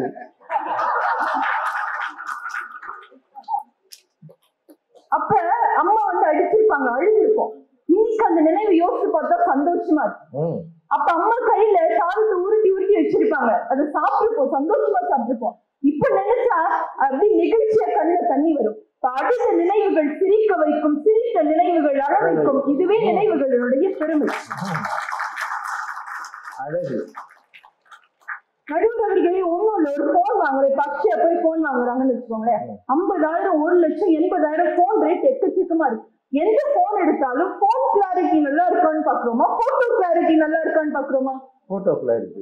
ஏன் இங்க நின்று ஒரு போட்டோ எடுக்கணும், அங்க நின்று ஒரு போட்டோ எடுக்கணும்னு சொல்லி நினைவுகளை சம்பாதிக்கத்தான் மனிதர்களை விளைகின்றனர். ஆனா அக்ஷயா மட்டும் அடுத்து என்ன பண்ணணும் அடுத்து என்ன பண்ணணும்னு சொல்லிட்டு கனவுலே இருப்பாங்க போல, அந்த அணி மட்டும். போனை வாங்கி திட்டம் போடுவாங்க. நடுவர் அவர்களே, ஒன்றை சொல்லி நிறைவு செய்கின்றேன். கனவு மேடை என்று அவர்கள் சொன்னார்கள்.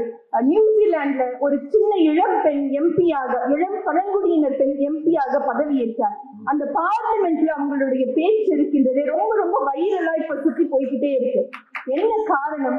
அது கனவு மேடையாக இருந்தாலும் கூட தன்னுடைய இனத்தை நினைவுபடுத்துகின்ற வகையிலே அந்த மவோரி இனத்தை சார்ந்த ஹக்கா எனப்படும் போர் அறைக்கூவலை அந்த அரங்கத்திலே அவர் பதிவு செய்தார். இப்ப கனவு மேடையில் கூட அவர் தன்னுடைய இனத்தை நினைவுபடுத்தின காரணத்தினால்தான் இன்னைக்கு ரொம்ப ரொம்ப வைரலா, அது பாப்புலரா போயிட்டு. இப்ப கனவுகள் கூட, கனவு மேடைகளில் கூட நினைவுகள் தான் நிற்கின்றன என்றால், அதனால்தான் பாரதி சொன்னார், கனவு மெய்ப்பட வேண்டும், கைவசமாவது விரைவில் வேண்டும் என்ற வரிக்கு முன்னாடி வரியாக நினைவு நல்லது வேண்டும், நெருங்கின பொருள் கைப்பட வேண்டும் என்று கனவுக்கு முன்பே நினைவை பாரதி வந்து வைக்கின்றார். நினைவுகள் என்பது இனிமையானது நடுவர் அவர்களே. எத்தனை முறை நினைத்தாலும் இனிமையாகத்தான் இருக்கும். கனவு என்பது இனிப்பானது. ஒரு அளவுக்கு மேல இனிப்பு போயிடுச்சுன்னா சுகர், டயபெட்டிஸ் எல்லாம் வந்துடும். எனவே இனிமேல் வராது. நடுவர் அவர்களே, ரொம்ப தூரம் நடந்த பிறகு அந்த பாதையில நம்ம நடந்து வந்த பாதையை திரும்பி பார்க்கும்போது, படா இவ்வளவு தூரம் வந்துட்டோம் அப்படின்னு ஒரு சுகம் இருக்கும். அதுதான் நேற்றைய நினைவுகள் தருகின்ற சுகம்.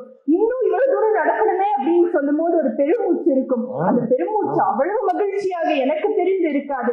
எனவே நடுவர் அவர்களே, வாழ்க்கையில் மகிழ்ச்சி நேற்றைய நினைவுகளே என்று சொல்லி நல்ல வாய்ப்பிற்கு நன்றி கூறி விடைபெறுகிறேன். நன்றி. என்ன அருமையா பேசிட்டாங்க. கனவு மெய்ப்பட வேண்டும், கைவசமாவது விரைவில் வேண்டும், கனமும் இன்பமும் வேண்டும், தரணியிலே பெருமை வேண்டும். மகாகவி பாரதி சொன்னார். ஆனா அதுக்கு முன்னாடியே நினைவு நல்லது வேண்டும்னு சொல்லி இருக்கிறார். கண்ணதாசன் சொல்வார்ல, நினைவலைகள் தொடர்ந்து வந்தால் நேரமெல்லாம் கனவலைகள், கனவலைகள் வளர்வதற்கு காமனவன் மலர்கணைகள்.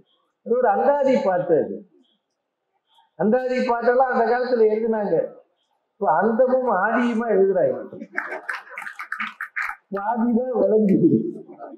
கண்ணதாசன் வரிகள்ல நினைவலைகள் தொடர்ந்து வந்தால் தான் கனவலையே இருக்கும். எனக்கு நினைவுகளே இல்லைன்னா கனவு ஏதுன்னு கேட்கிறாங்க. ரொம்ப கடுபடியா பேசியிருக்கிறாங்க. ஒரு ரீயூனியனுக்கு போற பையன், ரெண்டு ஃப்ரெண்ட்ஸ் எப்படி பேசுவாங்க, அவங்க ரெண்டு பேரும் கேம்பஸ் இன்டர்வியூல இருந்தப்ப பேசிக்க கூட மாட்டாங்க. டென்ஷனா இருப்பான். அவனுக்கு கிடைச்சி எனக்கு கிடைக்கிறீங்கன்னா எப்படி எனக்கு கிடைக்கணும். நல்ல ஃப்ரெண்ட்ஸ் கூட அந்த கேம்பஸ் இன்டர்வியூல அப்படி ஒரு மாதிரி கம்முன்னு இருப்பாங்க. அதே இது பின்னாடி வந்த பிறகு கிடைக்காதவன்னு சொல்லுவான், நல்ல வேலைதான் நான் எனக்கு கிடைக்கல, கிடைச்சிருந்தா நானும் உன்ன மாதிரி ஆயிருந்திருப்பேன். ஒரு வேலை இல்லாம சுயமா தொழில் தொடங்கின எனக்கு 200 பேரை வச்சு காப்பாத்திக்கிட்டு இருக்கேன் அப்படின்னு சொல்லுவாங்க. வாய்ப்பு இருக்கலையா அறிய. இதையெல்லாம் சேர்த்து வைத்து ரொம்ப கம்பீரமாக இந்த அணியை கொண்டாந்து இவர் புது வண்டி ஓட்டிக்கிட்டே இருந்தாரு. இவங்க வானத்துல பறந்துட்டாங்க. இப்போ இதுக்கு பதில் சொல்லணும் தம்பி சிவகுமார். வாங்கய்யா, நல்லாவே கை தட்டலாங்க.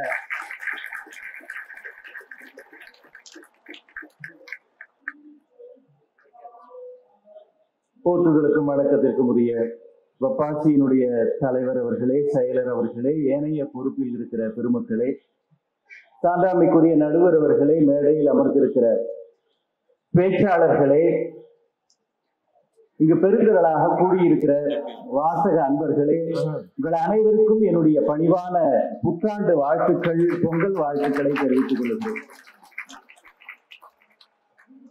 கனம் நடுவர்களே, அந்த அணியில அவங்க ஒரு மாதிரி பழைய நினைவுல எப்படியோ போயிட்டாங்க.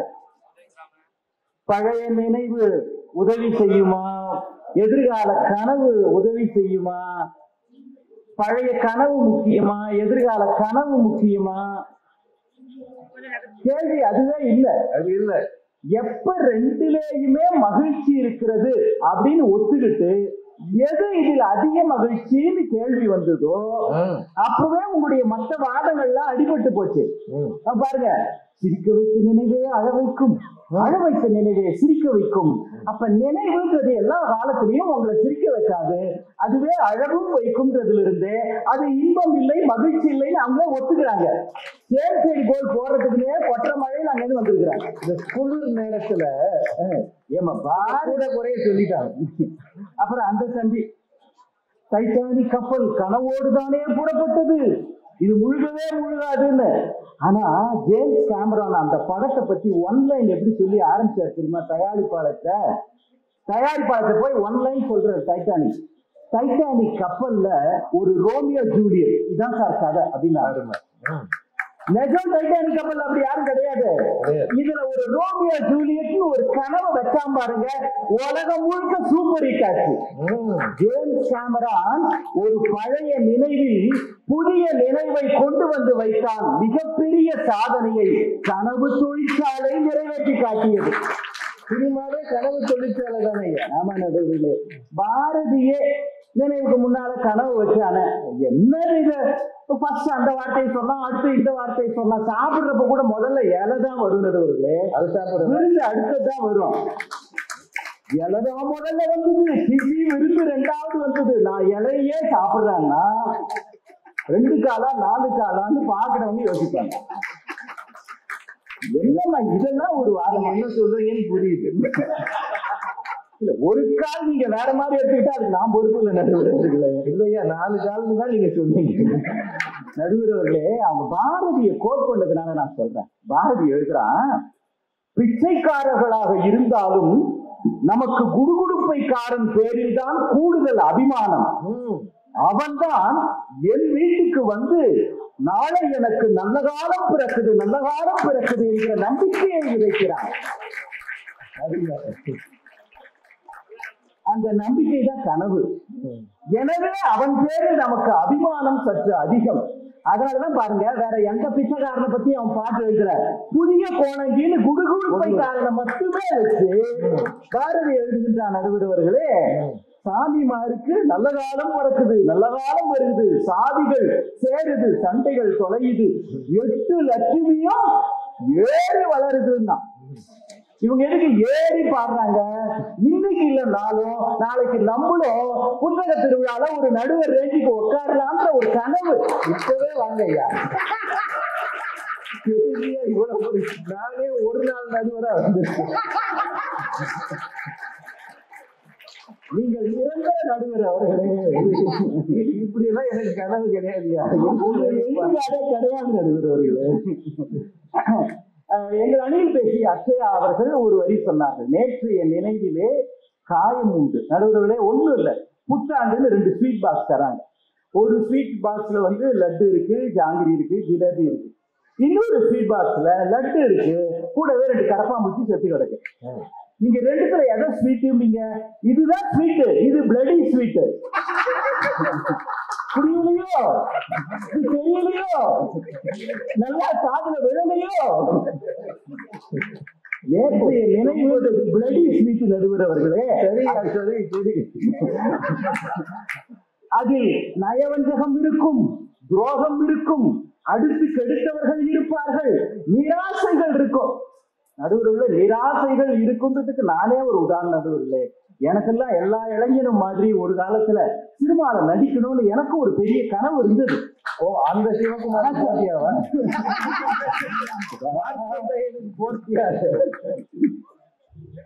பெரிய ரஜினிக்கு மாமனார் அளவுக்கு வரலன்னா கூட ஸ்ரேயாவுக்கு அப்பா அளவுக்கு வரலனாலும் இந்த படம் வந்து 16 வருஷம் ஆச்சு. இன்னுமா வயசு மறக்க முடியலையேப்பா. அதுதான் நல்ல நினைவு இருக்கணும்ன்றது. என்ன வச்சு என்னோட நண்பர் ஒரு படமும் எடுத்தார் நடுவர்களே. ஆமா, தீவிரவாதியா நடிக்கிறேன் அப்படின்னா என்ன வச்சா காமெடி படமா? என்ன போய் தீவிரவாதின்னா நிச்சயமா காமெடி படமா தான் இருக்கணும். கண்டிப்பா தீவிரவாதி. ஆனா கடைசி வரைக்கும் படத்துல ஒரு ஃப்ரேம்லயும் என்ன காணும்? என்னப்பா படம்லாம் மீசையெல்லாம் வச்சு கையில துப்பாக்கி வச்சு என்ன ஆச்சு? ஒரு சீன்லயும் காணும். அது அந்த தீவிரவாதி தலைமறைவா இருக்கிறான். கடைசி வரைக்கும் அவனை பார்க்கவே. இதுக்கு பேரு படம். நேற்றைய நினைவுகளில் நிராசைகள் உண்டு. நடுவில் எனக்கு பாடகனா கூட ஆகணும்னு ஆசை. பயப்படாதீங்க, பாடலாம் மாட்டேன். நீங்களே மழைக்கு ஒதுக்கி இருக்கிறீங்க. பாடி முடிச்ச பிறகுதான் ஒரு இடத்துல 2 கப்பு பரிசா கொடுத்தாங்க. இப்ப பாண்டிங்களே அதுக்கு இந்த சின்ன கப்பு, இனிமே எங்கேயும் பாடிடக்கூடாது, அதுக்கு இந்த பெரிய கப்புன்னு கொடுத்தாங்க. ஒரே மேடையில 2 கப்பு வாங்கின ஒரே ஆளு நீங்க தான். அதுல நான் ஒண்ணு கேட்கிறேன், இங்க திருமணமானவங்க நிறைய பேர் இருக்கிறீங்க. திருமணத்தும் போது நம்ம எல்லாருக்குமே ஒரு காலத்துல போட்டோ எடுத்து அதை ஆல்பமா போட்டு கொடுப்பாங்க. அப்புறம் வீடியோவா எடுத்து வீடியோ கேசட் அப்படின்னு கொடுப்பாங்க. இப்ப சிடி பென்டிரைவ்ல எல்லாம் கொடுக்குறாங்க. ப்ரீ வெட்டிங் ஷூட்டிங்ல நடத்துறான். அந்த மாப்பிள்ளையும் பொண்ணையும் கூட்டுக்கிட்டு அந்த வீடியோகிராஃபர் பொண்ணு வீட்லயும் மாப்பிள்ளை வீட்டுக்கு அவங்க போனாங்களோ இல்லையோ தெரியல, ப்ரீ வெட்டிங் ஷூட்டிங் அந்த வீடியோகார கூப்பிட்டு மலை மேல நிக்க வச்சு எடுக்கிறாரு. வேற அவங்க படம் எடுக்கிறாங்க. கடல்ல படகு மேல நிக்க வச்சு அதுங்க தட்டக்கா பத்தக்கான்னு கடல்ல உழுந்து இவங்க பாத்தீங்கன்னா சம்சார சாகரத்துல நீங்க போறாங்க. அதுதான் சிம்பாலிக்கா காட்டுற கடப்பாடி லட்சக்கணக்கில். நான் கேக்குறேங்க, கல்யாணம் ஆகி ஒரு 10 வருஷத்துக்கு மேல ஆனவங்க நெஞ்ச தொட்டு சொல்லுங்க, அந்த சிடியோ கேசட்டையோ இந்த 10 வருஷத்துல எவ்வளவு தடவை போட்டு பார்த்திருப்பீங்க? ஒரு தடவை கூட பார்த்திருக்க மாட்டாங்க. 2 தடவை 3 தடவை நடுவுல. அப்புறம் நான் உங்களை கேள்வி கேட்க கூடாது, அதெல்லாம் இல்லையா? ஏன் அதை பார்க்கறது இல்ல? ஒரு தடவை நேரம் பார்த்ததுக்கு 10 வருஷம் பாடா படுறீங்க. திரும்ப வேற இங்க. அதனாலதான் தமிழ்ல ஒரு பிரேஸே உண்டு தெரியுங்களா? நடந்தது நடந்து போச்சு, பாஸ்ட் இஸ் பாஸ்ட்.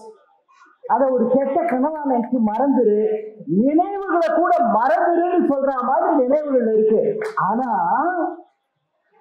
குழந்தை பிறந்திருக்கு, பையனை பத்தி கேட்டா இதை பத்தி நடந்ததை பத்தி நினைச்சா அப்படியே அதை விட்டுருங்க சார். ஏன் சார் ஏதோ நடந்து போச்சு ஒரு தடவை பண்ணதுக்கு அதை விடுங்க சார். உங்க பையன் அப்படி ஐயோ சார் என்னோட சன்னம் அவன் பிச்சிமா, அவனுக்கு ஹியூமன் பாடி பேர்ல ஒரு தனி அட்ராக்ஷன் இருக்கு சார். இப்பயே அப்பா டைஜஷன் எப்படி ஆகுது, கண்ணு எப்படி நல்லா தெரியுது, காது எப்படி ஒரு விஷயத்த உள்வாங்குதுன்னு அனாட்டமி எல்லாம் வருது சார். கண்டிப்பா ஒரு டாக்டரா வருவான் சார், கண்டிப்பா ஒரு டாக்டரா வருவான் சார். பிள்ளையினுடைய எதிர்காலம் என்று வருகிற பொழுது அந்த கனவே கணவனாக இருந்தாலும் நினைத்து பார்க்க முடியவில்லை. தகப்பனாக ஆகிற பொழுது கனவு அவனை வானத்தில் பறக்க வைக்கிறது. பிரின்சிபால் கூப்பிட்டு சொல்றாங்க, மேடம் உங்க டாக்டர் அவளுக்கு நல்ல சப்போர்ட் பண்ணுங்க மேடம், கண்டிப்பா அவள் ஸ்கூல் டாப்பரா வரப்போறா. உங்க டாக்டர் ரொம்ப நல்லா படிக்கிறா, அவளை நீங்க வீட்டை தயவுசெய்து டென்ஷன் பண்ணாதீங்க, ஹெல்த்தியான ஃபுட்டு கொடுங்க, ரெஸ்ட் எடுக்க சொல்லுங்க அப்படின்னா அந்த அம்மா அப்படியே கனவுல இப்பவே அவ ஸ்டேட் ஃபர்ஸ்ட் வந்த மாதிரியும் இப்பவே சிஎம் கையால மெடல் வாங்குற மாதிரியும் அந்த அம்மா அப்படியே கனவுல மிதக்குறாங்கன்னா என்ன அர்த்தம்?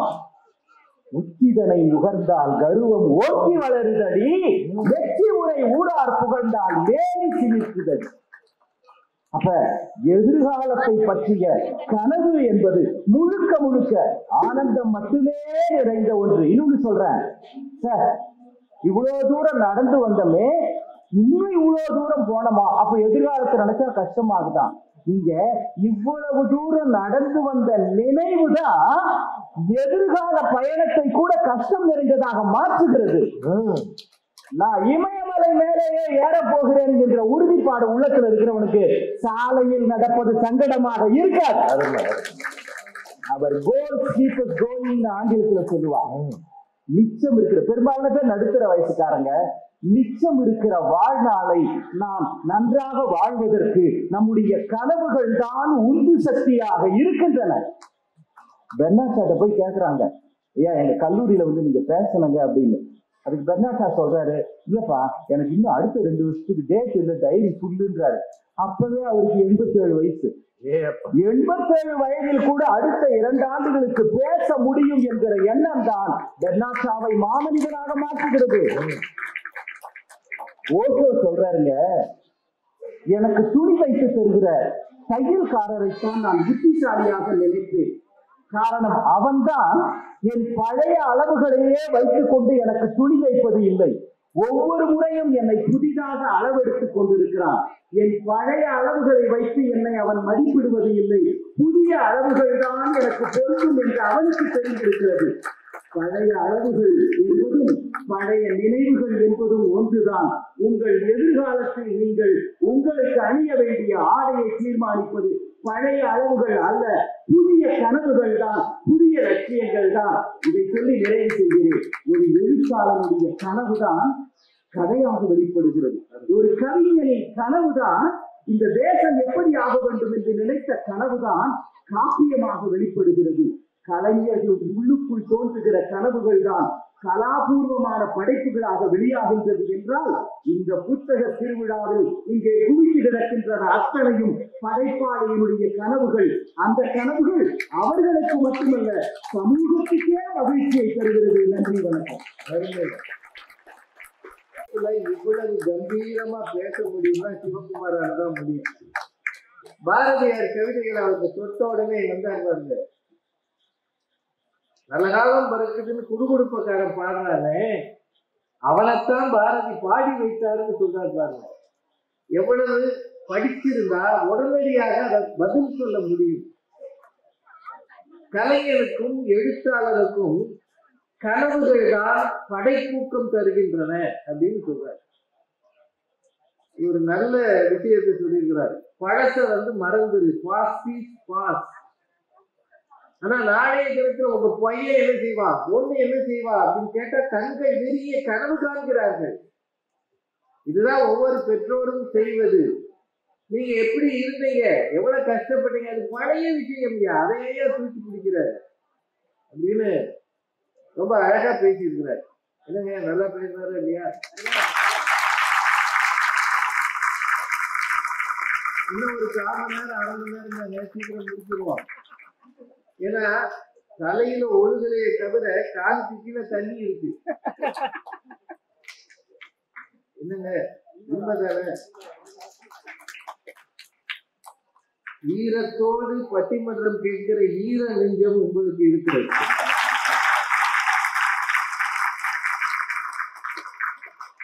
நிஜமாவே எனக்கு ஆச்சரியமா இருக்கு. நான் மொத்தம் இந்த கேமரா மட்டும்தான் இருக்குன்னு நினைச்சேன்.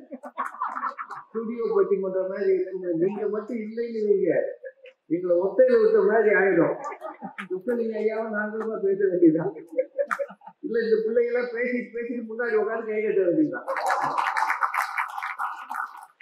அது நல்லா இருக்கும்ல. இவருக்கு அவங்களுக்கு இவங்க அப்படி கை வச்சுனா நல்லா இருக்கும். நான் மட்டும் கடைசி வரைக்கும் ஒத்தையில இருக்கணும். ரொம்ப அருமையா கம்பீரமா பேசியிருக்கிறார். இதுக்கு பர்னாட் ஷா, ஓஷோ, டெய்லர் தான் என்னை சரியாக அவ்வப்போது அளவெடுக்கிறான் அப்படின்னு சொன்னது எல்லாத்தையும் சொல்லி 87 வயசுல ஒருத்தருக்கு இன்னும் 2 வருஷத்துக்கு பேசுறதுக்கு டேட் இல்லையா? இதெல்லாம் பேச்சாளர் இருந்திருக்காங்க.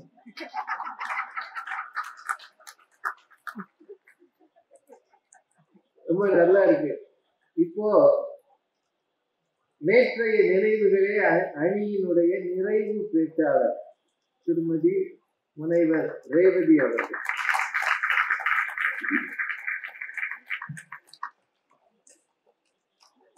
போற்றுதலுக்கும் வணக்கத்துக்கும் உரிய நடுவர் அவர்களே, இந்த புத்தக திருவிழாவை மிக பிரம்மாண்டமாக ஏற்பாடு செய்து நடத்தி கொண்டிருக்கும் தென்னிந்திய புத்தக விற்பனையாளர் மற்றும் பதிப்பாளர் சங்கத்தை சார்ந்த சான்றோர் பெருமக்களே, இந்த அடாது மழை பெய்தாலும் விடாது தமிழ் கேட்போம் என்று அமர்ந்திருக்கக்கூடிய ரசிக பெருமக்களே, உங்கள் அனைவரையும் வணங்கி வருகிறேன்.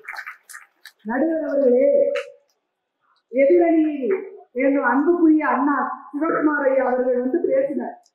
ஏதோ ஒரு நடிச்ச படமா இருந்துச்சு. ஆமா, அன்புக்குரிய அண்ணா, அன்புள்ள அண்ணாவை எடுக்க வேண்டியதான். அவர் பேச்சுல பார்த்தா அவர் கண்ட கனவு எதுவுமே நிறைவேறல. அதைத்தான் அவர் சொல்லிட்டு போயிருக்காரு. நான் நடிகராகணும்னு ஆசைப்பட்டேன், நீங்கெல்லாம் அப்பாவாக நடிச்சிட்டீங்களே, வயிற்றுல பாருங்க. கனவு நிறைவேறலைன்னா இவ்வளவு வயிற்றுச்சல் வரும். நான் நடிக்கணும்னு ஆசைப்பட்டேன், நடக்கல. பாடகராகணும்னு கனவு கண்டேன், 2 கப்பு கொடுத்து அங்கேயும் ஆஃப் பண்ணிட்டாங்க. என்னையா பேச்சு? எல்லாத்துக்கும் மேல நடுவர் சீட்டுக்கு ஆசைப்பட்டிருக்காரு. நானும் நாளைக்கு இந்த இடத்துல உட்காரணும், அதுவும் என்னையா பேச்சு? ரொம்ப நிரந்தரமான இருக்குதையா, நானும் ஒரு நாள் உட்கார்ந்து சொல்லணும்ல. ஆனா நான் திடீர்னு அப்படின்னு ஆரம்பிக்கும் போதே அந்த கனவு நிறைவேறாத நிராசையில புலம்பிட்டு போயிருக்காரு சிவகுமார் சார். அதுக்கு முன்னால பேசுறாங்க பாருங்க, அன்பு தங்கை சேயா, மன்னிக்கணும், அச்சையா, அவங்க பேசும்போது எனக்கு ரொம்ப விண்ணப்படமா தெரிஞ்சது. பெரும்பாலும் அடுத்த பெண்களை பார்த்தா விண்ணப்படமா இல்ல, அந்த அழிய கொஞ்சம் விண்ணப்பமா தான் யோசிச்சு. இன்னொருத்தர் வரணுமா பார்த்து பேசுறீங்க. அதே நாங்க அடிவாங்க ஏரியாவே கிடையாது பார்த்துக்கோ. எப்படியோ அவங்களுக்கு எதிராக ஒரு மதுரைக்காரன் அடிவாங்க. நல்லா சொன்னீங்க. இடத்துல நீங்க நான் வாங்கிக்கிறேன் அவ்வளவுதானே. நடுவர் அவர்களே வில்லங்கமா பேசியிருக்காங்க நம்ம அக்ஷயா வந்து. என்னவா தம்பி என்ன சொன்னாரு, அன்னைக்கு அம்பாசிடர் கார் பின்னால ஓடியதும் நொங்கு வெட்டி ஓட்டியதும் சொன்னார். அதுக்கு இந்த பாப்பா என்ன சொல்றாங்க, அன்னைக்கு அருண் அண்ணா என்ன கனவு கண்டார் தெரியுமா? அவர் என்ன கனவு கண்டார் என்று உங்களுக்கு எப்படி தெரியும்? எப்படி தெரியும்? நாங்க கேட்போம்ல, பச்சி சொல்லுச்சு. பச்சி சொல்லுது. இவரு அவரு கனவு கண்டாரா? அப்படி இல்ல, இவரு கண்ட கனவை அங்க சொல்லி இருக்காருன்னு அர்த்தம். அந்த நினைவாக சொல்லி இருக்காரு. அதனால இன்னைக்கு அந்த சகோதரி வந்து இங்க பேசிட்டு போயிருக்காங்க. உளறிட்டாரு. உளறி இருப்பார். நடுவர்களே அக்ஷயா பேசும்போது சொன்னாங்க, நினைவுகள் எல்லாம் மறந்து போவதுதான் வரம் அப்படின்னாங்க. அப்படியா? நினைவுகள் மறந்து போனால் அது வரமா? இல்ல, வியாதி. நினைவு கூட மறந்து போச்சுன்னா அதுக்கு பேரு வியாதி. ஆனா கனவு இல்லைன்னா பிரச்சனை இல்ல, வர்ற வாழ்க்கையை வாழ்ந்துட்டு போயிடலாம். ஆனா நினைவுகள் மறந்து போனால் அதற்கு பெயர் நோய் என்பதை மறந்து விடாதீர்கள். நடுவர் அவர்களே, நாங்க ஏன் நேற்றைய நினைவுகள் மகிழ்ச்சியானது அப்படின்னு சொல்றோம்னா, பொறுப்புகளோ பெரிய நிர்பந்தங்களோ இல்லாத அந்த பாலிய வயதின் நினைவுகள் இருக்கு பாருங்களேன், அது எப்போதுமே அலாதியானது. அதுதான் நேற்றைய நினைவு தரும் சுகம் என்று சொல்கின்றோம். நடுவர் அவர்களே, மலையாளத்துல ஒரு கவிஞர் சச்சிதானந்தன் என்ற அந்த படைப்பாளர் ரொம்ப அழகா சொல்லுவார், நினைவில் காடுள்ள மிருகத்தை எளிதில் பழக்க முடியாது அப்படின்னு சொல்லுவார். சொல்லுவார் இல்லையா? அதைத்தான் திருப்பி தமிழ்ல இப்படி நமக்கு அழகா மொழிபெயர்த்து கொடுத்தார். நினைவில் காடுள்ள மிருகத்தை பழக்க முடியாது, நாமெல்லாம் நினைவில் காடுள்ள மிருகம் என்பதை மறந்து விடாதீர்கள். நினைவு இல்லாம நம்மளால இருக்கவே முடியாது, நினைத்துக் கொண்டேதான் இருப்போம். நடுவர் அவர்களே, கவிஞர் நா. முத்துக்குமார் ஒரு புத்தகம் எழுதியிருந்தார், நகரம் கிராமம் நகரம் மாநகரம் அப்படின்னு ஒரு நூல். அதுல அவர் பாலியத்தில் வந்த விஷயங்களை எல்லாம் சொல்லிட்டு இருப்பார். அதுல ஒரு கட்டுரை எழுதினாரியா, சைக்கிள் ஆற்றுப்படைன்னு அதுக்கு பேர் கொடுக்கிறார். நம்ம எத்தனையோ ஆற்றுப்படை பார்த்திருப்போம், சைக்கிள் ஆற்றுப்படை. அந்த இளமை காலத்தில் அந்த சைக்கிளை எடுத்துக்கொண்டு அந்த ஊர் சுற்றுற இளைஞர்களுக்கு கிடைச்சிருக்கு பாருங்க சில நினைவுகள். அதை அந்த நூல்ல அவர் பதிவு செய்யறாரு, அழகா எழுதுறாரு. மார்கழி மாசம் இல்லையா, மார்கழி மாதத்துல முன்னாலெல்லாம் தெருவில் அடைக்க கலர் கோலம் போடுவாங்க, பெருசா பெண்கள் அழகா கோலம் போடுவாங்க. அதை நினைவுபடுத்துறாரு கவிஞர். எப்படி சொல்றாரு, ராமன் கால்பட்டு அகலிகை என்ற கல் உயிர் தெளிந்தது போல இந்த பெண்கள் கைப்பட்டு உயிர் தெளிந்தன தெருக்கள். அப்படி உயிர் தெளிந்த தெருக்கள் அழகழகான கோலங்களால் வீடு வேறு பெற்றன வீடுகள். இப்படி இந்த பெண்கள் பெருசு பெருசா கோலம் போட்டுக்கிட்டு இருக்கும் போது அந்த கோலம் நல்ல சொல்லிட்டு கோலத்தை பார்க்கறதுக்கு வருவாங்கல்ல நம்ம இளைஞர், சைக்கிள்ல வந்தவ அழகு கோலத்தை பார்க்க அருமை அருமை இதுதான் நீங்க அறுவரா இருக்க வந்து நின்றுட்டு கோலம் பட்டு அழிஞ்சு போயிரும்ல, சைக்கிளை ஓட்டிட்டு போனா அந்த கோலம் அழிஞ்சிருமா. அதனால அந்த பையங்க சைக்கிளை நிறுத்தி கொஞ்ச நேரம் பார்த்துக்கிட்டு இருப்பான் கோலத்தை கொஞ்ச நேரம் பார்த்துக்கிட்டு இருந்துட்டு போகும்போது அந்த படாம அந்த சைக்கிளை கொஞ்சம் தூரம் தூக்கி அந்த பக்கம் தள்ளி விட்டு அப்புறம் போய் அப்புறம் தூக்கி இப்படியே நடத்தி நடத்தி அப்புறம் திரும்பி பார்ப்பானே, அப்புறமும் திரும்பி பார்ப்பான். அடுத்த கோலம் வந்துருங்க. இது கோலமா தெரியல, அலங்கோலமா இருக்கு. நடுவர்களே அப்படி தாண்டி தாண்டி அவன் போயிருக்கிறான். அந்த இடத்தில் அழியவே இல்லை, அங்கே பதிந்திருந்தது சைக்கிள் தடம் மட்டுமல்ல காதல் மனமும் தான் என்று அவர் பதிவு செய்கிறார். என்றால் அந்த இளமை பருவத்தில் வாழ்ந்த அந்த நிகழ்வுகள் எவ்வளவு இனிமையினையும் மகிழ்ச்சியையும் தருகின்றன அப்படிங்கிறத நம்ம மறக்க கூடாது. நடுவர் அவர்களே, நாளைய கனவுங்கிறது கற்பனை, நடக்கலாம் நடக்காம போலாம். ஆனா நேற்றைய நினைவு என்பது சத்தியமான உண்மைகள், அது மறக்க முடியாது. நம்முடைய பேச்சாளர் அருமை சகோதரர் மறைந்த சண்முகம் அண்ணன் அழகா சொல்லுவார் அடிக்கடி, நினைவுகளின் நிறம் பச்சை என்று சொல்லுவார். நினைவுகளுக்கு ஒரு நிறம் உண்டா, அது பச்சை. அதனால்தான் பசுமை நிறைந்த நினைவுகளே என்று கவிஞர் பாடலாக அதை பாடினார் என்றால் பசுமை நமக்கு எப்போதும் சுகத்தை தரும். நடுவர் அவர்களே, அணில எல்லாரும் அழகா சொன்னாங்க, நம்ம படிக்கிற காலத்துல போட்டோ எல்லாம் எடுத்திருப்போம் இல்லையா, கூட்டம் கூட்டமா நண்பர்களாக நின்று இப்ப டெய்லி எடுக்கிறோம். அந்த போட்டோ வாங்குறதுக்கு ஸ்டுடியோல கேமராமேன் அந்த போட்டோவை வாங்குறதுக்கு ஒரு 5 ரூபாயோ 10 ரூபாயோ கிடைக்கவே கிடைக்காது. வீட்டுல போராடி அழுது அடம் பிடிச்சு அந்த 7 ரூபாய் 10 ரூபாய் வாங்கி ஒரு போட்டோ வச்சு வச்சு நம்ம ஆசையா பார்த்தோம். அது நமக்கு மகிழ்ச்சியை தந்தது. இன்னைக்கு 20,000 30,000 ரூபாய் போன்ல நீங்க டெய்லி எடுக்கிற செல்ஃபியை விட அந்த 5 ரூபாய் 10 ரூபாய் போட்டோவுக்கு இருந்த மதிப்பும் அழகும் இருக்கு பாருங்க. அதைத்தான் நாங்க நேற்றைய நினைவு என்று சொல்கின்றோம்.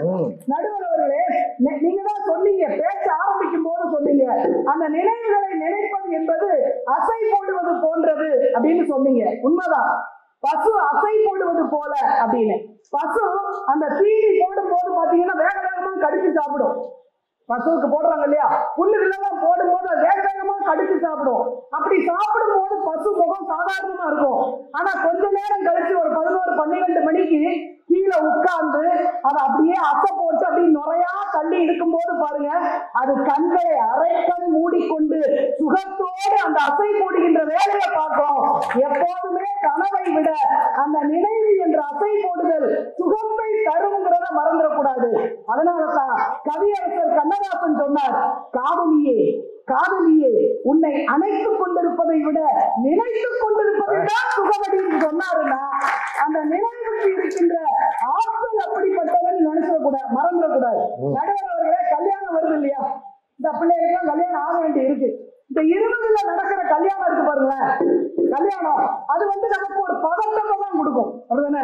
நம்ம வாழ்க்கை எப்படி அமைய போகுதோ தெரியலையே, நம்ம போற இடம் எப்படி இருக்குமோ, வாங்கின கடன் எல்லாம் எப்படி அடைக்க போறோம். இந்த கல்யாணம் 20ல நடக்கிற கல்யாணம் பதட்டத்தை கொடுக்கும். ஆனா 60ஆம் கல்யாணம் ஒண்ணு நடக்குது பாருங்களேன், அப்ப பாட்டி தாத்தா 2 பேர் முகத்தையும் பாருங்க, மந்தகாசமான ஒரு சிரிப்பு இருக்கும். ஏன்? அவங்களுக்கு அந்த பழைய முதல்ல நடந்த அந்த திருமணம் நினைவுக்கு வருது. பல்லு இருக்காது. ஆனா அந்த திருமணத்தை நினைவு வச்சு நினைச்சு பார்ப்பாங்க. எப்படியா தாத்தாவை பாட்டியில சொல்லுறாங்க, எப்படி கல்யாணத்தன்னைக்கு அந்த அக்னியில போடுறதுக்கு ஐயர் பொறி கையில கொடுத்தாரு, தாத்தா அக்னியில போடுறதுக்கு வாயில போட்டாங்க. அத பாட்டி சொல்லி காட்டி கிண்டல் பண்றாங்க, வாயில போட்டீங்களா ஐயா பதட்டத்துல.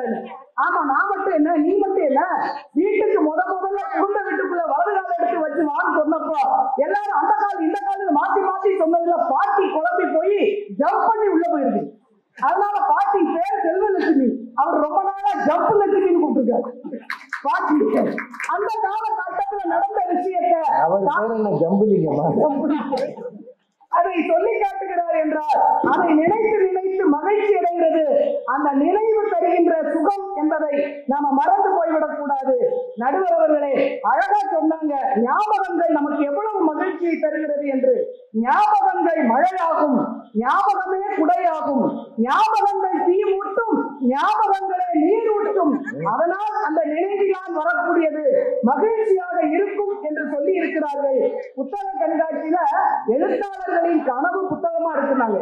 அது மட்டுமா இருக்கு, எவ்வளவு சுயசரிதைகள், வரலாற்று செய்திகள், கவிஞர்களுடைய பழைய வாழ்க்கை வரலாறுகள், அவை எல்லாம் நினைவுகள் எல்லாம் பொக்கிஷங்களாக அங்கே இருப்பதை வாங்கி படித்துதான் நாம் வாழ்க்கைக்கான பாடங்களாக எடுத்துக் கொள்கிறோம் என்றால், நடுவர் அவர்களே, பறவைகள் தங்கள் தடயங்களே இல்லாமல் மறைந்து போகலாம், ஆனால் அவற்றின் எச்சங்கள் விழுந்த இடத்தில் மரம் உழைத்து விருட்சமாக வளர்வதை போல நம்முடைய நினைவுகளில் நம்முடைய பெரியவர்கள் அவர்கள் இல்லாமல் இருக்கலாம், ஆனால் அவர்களின் நினைவுகள் நம் மனதில் என்றும் மறையாமல் இருக்கின்றவைதான் நமக்கு நிறைந்த மகிழ்ச்சியை தருகின்றன.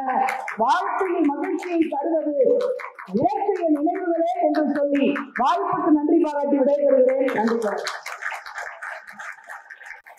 நான் முத்துக்குமாரின் கவிதையை கொண்டு வந்து தெருவில் போட்ட கோலம் அந்த காட்சியை அப்படியே படம் பிடிச்சிட்டாங்க. நல்லா பேசினாங்களே ஐயா.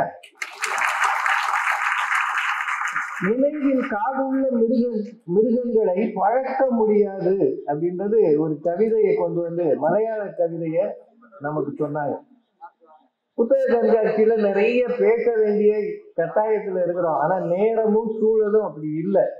எழுத்தாளர்களை பற்றி இந்த தலைப்பு கொடுத்ததே அதுக்குதான். ஆனா இங்க இன்னைக்கு அமைஞ்ச விதம் அப்படி. இந்த அளவுக்கு போனதே புண்ணியம். நான் மவுண்ட் ரோட்ல வரும்போது நிகழ்ச்சி இருக்காதுன்னு நம்பி வந்தேன். ஏன்னா எங்க ரோடு போகுதுன்னே தெரியல, எந்த பக்கம் திரும்புறதுன்னு தெரியல, ஒரே மழை. இதுக்கு மத்தியில இந்த வரைக்கும் வந்ததே புண்ணியம். அதுக்கு பெரும் காரணம் நாங்க இல்லை, நீங்க மட்டும்தான். கபாசி ஏற்பாட்டுல இவ்வளவு யாருமே போறவங்களுக்கு தடுத்து நிறுத்த முடியுமாங்க? ரயில்வேல போகும்போது நம்ம காரை ஒருத்தன் பச்சை கொடி காட்டி நிறுத்துறான் பாருங்க, சாப்பிட போங்கன்னு. அது மாதிரி பட்டிமன்றத்துக்கு ஒரு 10 பேர் நிறுத்தி பட்டிமன்றம் போங்கன்னு சொல்ல முடியுமா? உங்களுக்கு ஆர்வம் இருந்து வந்தா தானே. இந்த நேரத்திலையும் வந்திருக்கிறீங்கன்றது இந்த பேச்சாளர்களுக்கும் தமிழுக்கும் நீங்கள் தந்த சரியான மரியாதை. நிறைய பேசிட்டாங்க. பாரதி மேடம் அடுத்து வரப்போறாங்கன்னு தெரிஞ்சும் பேசியிருக்காங்க. நானா இருந்தா இவ்வளவு பேசியிருக்க மாட்டேங்க. எனக்குன்னு அந்த துணிச்சலே கிடையாது. உண்மையிலேயே பாரதி மேடத்தை இந்த இடத்துல ரொம்ப பாராட்டணும். ஏன்னா இதே புத்தக கண்காட்சியில அடுத்து ஒரு தனி உரை வேற இருக்கு அவங்களுக்கு. 17ஆம் தேதியாமா 12ஆம் தேதி ஒரு தனி உரை நிகழ்த்துகிற ஒரு தகைமை வாய்ந்த ஒரு பேச்சாளர் பட்டிமன்றத்துக்கு வர்றாங்கன்றது பெருந்தன்மை, பாராட்டுக்குரிய விஷயம். அதனால அன்னைக்கு மழை இருக்காதுன்னு நம்புறேன். அப்படி இது ஒரு நாளைய கனவு தானே. அப்படி மழை இருந்தாலும் நீங்க எல்லாரும் வந்துருங்க. ஒரு 10 பேர் தான் கை கட்டுறீங்க. நிறைவாக திருமதி பாரதி பாஸ்கர்.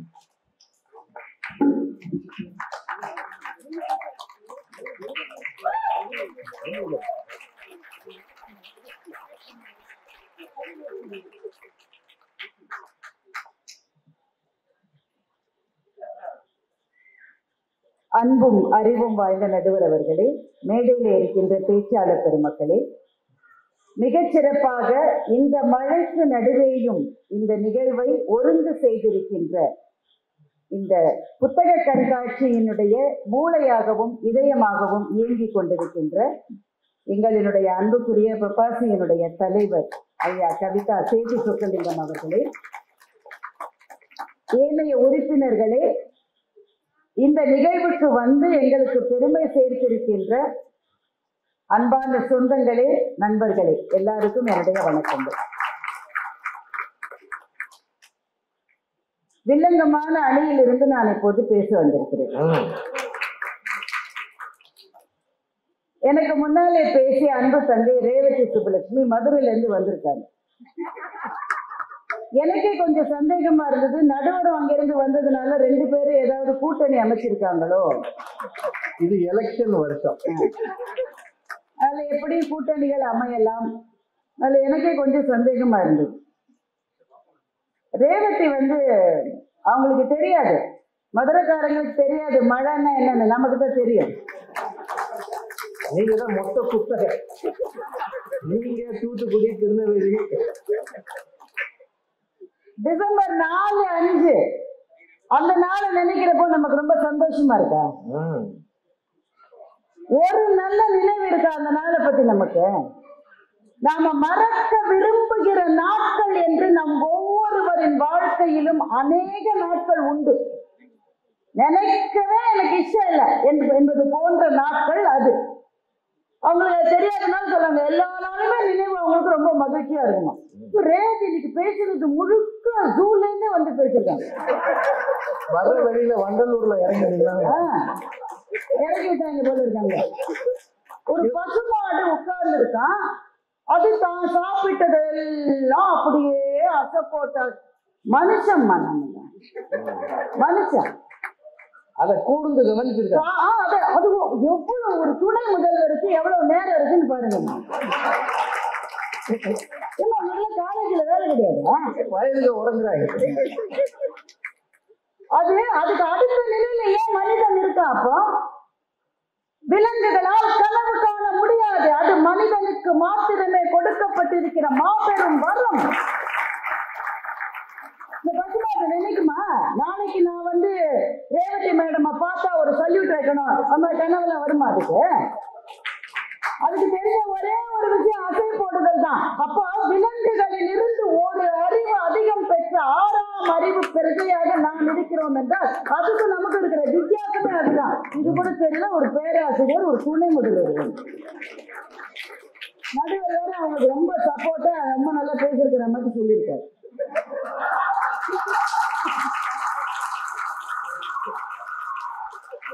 என்னடா என் பக்கம் திரும்பதையே பார்த்தேன். இப்பதான் பட்டிமன்றம் சூடு பிடிச்சிருக்கு. நினைவில் காடுள்ள மிருகத்தை பழக்க முடியாது. அருமையான கவிதையை ரேவதி சொன்னார், அவருக்கு என்னுடைய வாழ்த்துக்கள். மிருகங்கள் தான் பழக்கப்பட வேண்டியவை. மனிதன் மற்றவர்கள் போய் போய் பழக்கப்பட்ட பாதையில் இருந்து புது பாதைகளை உருவாக்கக்கூடிய சக்தி மனிதனுக்கு இருக்கிறது என்றால் அது அவனுடைய கனவுகளால் மாத்திரமே சாத்தியம் என்பதை ரேவதி எப்படி நீங்கள் மறந்து போனீர்கள்? ரேவதி பேசும்போது சொல்றாங்க, கண்ணதாசன் சொன்னாரு காதலியை நினைப்பது சுகம். கண்ணதாசன் நீங்க சொல்லவே கூடாது. கனவுகளே கனவுகளே காலமெல்லாம் வாரீரோ, நினைவுகளே நினைவுகளே நின்று போக மாட்டீரோ. அதே கண்ணதாசன் எழுதின மாதிரி உங்க படிகள். நிம்மதியை தாரீரோ. கனவுகளை கனவுகளை காலமெல்லாம் வாரீரோன்னு சொன்னாரா? சொன்னார். அவர் சொன்னாரா இல்லையா? நீங்க சொல்லியிருக்கீங்க.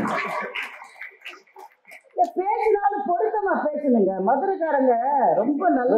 அதை மட்டும் விட்டுருக்கமா, ரேவதியை பத்தி மட்டும் பேசுங்க. ஒரு 60 கல்யாணம் நடந்திருக்கு சார். சரி, இவங்க அதை வந்து விழா வரைய சொல்றாங்க. அதாவது பசுமாடு அசை போட்ட மாதிரியே அந்த ரேஞ்சில் கஷ்டமா இருந்தது சார். அந்த பாட்டி வலது காலது இடது காலதுன்னு தெரியாத ஒரு பாட்டி. ஜம்ப் எல்லாருமே வலது கால் தானே சொல்லுவாங்க. சில பேர் மாத்தி மாத்தி சொன்னாங்க. எப்பவுமே வலது கால் தான். ஆனா இந்த பாட்டிக்கு தன்னுடைய வலது கால் எதுன்னு தனக்கே தெரியும். ஜம்ப் பண்ணிருக்கு. அந்த தாத்தாவுக்கு பொரிய அக்னியில போடுறதெல்லாம் வாயில போட்டுரு. இவ்வளவு கூடு கேட்ட 2 பேரும் 60ஆம் கல்யாணத்துல சந்தோஷமா இருந்தாங்கன்னா அது என்னது கூடு கேட்டாரு? ஆமா, உங்களுக்கு 60ஆம் கல்யாணம் தேவையா? இல்ல, சுத்தி இருக்கிற பூரா சந்தோஷமா இருந்திருக்காங்க. சுத்தி இருக்கிறவங்க எல்லாம் யாரு வயசுல சின்னவங்க இளைஞர்கள் அவங்களும் சந்தோஷமா தான் இருப்பாங்க. இப்படிப்பட்ட தாத்தா பாட்டியே நல்லா இருக்கும் போது நாளைக்கு நாம எப்படி கொடுத்தாலும் நாளைய கனவுதான் அவங்க சந்தோஷமாக்கி இருக்காங்க. அப்புறம் அவங்க பயோகிராபிஸை பத்தி ரேவதி சொன்னது ரொம்ப நல்ல பாயிண்ட். இந்த இவ்வளவு கடைகளில் எத்தனை பேர் வந்து தன்னுடைய வாழ்க்கை வரலாற்றை எழுதி இருக்கிறார். அதெல்லாம் நேற்றைய நினைவுகள் தானே. ஏன் வந்து எந்த புத்தகமும் விற்பனை ஆவதை விட வாழ்க்கை வரலாறு புத்தகங்கள் ஏன் அதிகமாக விற்பனை ஆகின்றது? புத்தக கண்காட்சி எப்பவுமே பொன்னியின் செல்வன் தான் மிக அதிகமாக விற்பனை ஆகும். அதற்கு அடுத்த இடத்துல நீங்க வைத்து பார்க்கிற போது வாழ்க்கை வரலாறு ஏன் அதை வாங்கி படிக்கிறோம் சொல்லுங்க. நீங்க சொல்லுங்க, எத்தனையோ இளைஞர்கள் தான் அதிகமா வாங்குறாங்க. ஏன்? அந்த வாழ்க்கைகளை படிக்கிற போது நாளைக்கு என்னுடைய வாழ்க்கையிலும் பெரும் மலர்ச்சி வரும் என்ற கனவுக்கு அது உரமாகிறது. உங்கள் நினைவுகளுக்கு மரியாதை எப்போதென்றால் அது கனவுகளுக்கு உரமாகிற போதுதான் அந்த நினைவுகளுக்கு மரியாதை என்று சொன்னால் எது நினைவு பெருசா கனவு பெருசா? என்னங்க பின்னாடி ஏதோ பிரச்சனையா? இல்லம்மா. சரி, தெய்வானை இன்னைக்கு ரொம்ப ரொம்ப நல்லா பேசினாங்க. அபாரமான பேச்சு. ஆரம்பிக்கிற போதே ஒண்ணு சொன்னாங்க, நுங்கு வண்டி ஓட்டுபவர் தன் வண்டிக்கு தானே ராஜா என்று பேச்சை ஆரம்பித்தார். எந்த ராஜாவை சொன்னாருன்னு எனக்கு புரியும். நான் தான் இல்லைன்னு சொல்லிட்டேன். நினைவு இல்லம் உண்டு, நினைவு மண்டபம் உண்டு, அப்படி கனவு இல்லம் என்று ஒன்று உண்டா என்று தெய்வானை கேட்டார். ஒவ்வொருவரும் கட்டுகிற வீடு அவர்களுடைய கனவு இல்லம் தான். விளம்பரத்திலே கனவு இல்லம் தானே போடுறாங்க. தெரியுமா, ஒரு வீடு என்பது ஒரு கனவு. ஆரம்பிக்கிற போது ஒரு சின்ன போர்ஷன்ல தான் அந்த வாழ்க்கையை ஆரம்பிப்போம். அது மேல இருந்து தண்ணி கொட்டு மழை பெஞ்சாக்கா, அதுவும் கிரவுண்ட் ஃப்ளோர் இருந்தா சென்னையில சொல்லவே வேணாம். உடனே மனசுல அடுத்த மழைக்குள்ள நம்ம இந்த மாதிரி கஷ்டப்படாத ஒரு வீட்டுக்கு போகணும்னு நினைக்கிறப்பா. ஒவ்வொருவரினுடைய வீடே கனவு இல்லைன்னு தான் தெய்வாங்க. மழை பெய்கிற வரைக்கும் தெய்வானி சொல்றாங்க ரீயூனியன்னா ரொம்ப சந்தோஷமா இருக்கான். இந்த 96 படம் வந்த பிறகுதான் எல்லாரும் கேட்டு போனாங்க. அது மட்டும் ஒரு ரீயூனியன் கிடையாது. எல்லா ரீயூனியன் எதுக்கு நடக்கும்? எல்லாரும் மகிழ்ச்சியா இருக்காங்களா? நேற்று நினைவுகள் ஒண்ணும் கிடையாது. எல்லா சுடிதார் போட்ட என்னுடைய ஜானு வருமோன்ற கனவுலதான் எல்லாரும் ரீயூனியனுக்கே போறாங்க. அதுதான் ஒரு கனவு தான். எல்லாரும் காலேஜ்லயுமா எல்லோ சுடிதார் இருக்கு. அந்த படத்தை பார்த்து எல்லாரும் வாங்கிட்டோம்ல. தெய்வானை சொல்றாங்க, நீங்க நல்ல ஆரோக்கியமா இருக்கணும் தெய்வானை. என் தங்க நல்லா இருக்கணும் தான் என்னுடைய பிரார்த்தனை. நான் திடீர்னு மயங்கிட்டேன். அவங்க சொன்னதுதான் நான் சொல்றேன், நானா சொல்றேன். திடீர்னு மயங்கி விழுந்துட்டேன். உடனே எழுப்பி அவங்க கேட்பாங்களா, தெய்வானை சொல்ல நான் யார், என்னுடைய அட்ரஸ் என்ன அப்படின்னு நான் சொல்லணும். நான் சொல்ல 10 வருஷம் கழிச்சு நான் பெரிய ஆளாவேன்னா நான் ஹாஸ்பிட்டல சேர்த்துருவாங்க. இதுதான் புத்திசாலித்தனமான பேச்சு என்பது.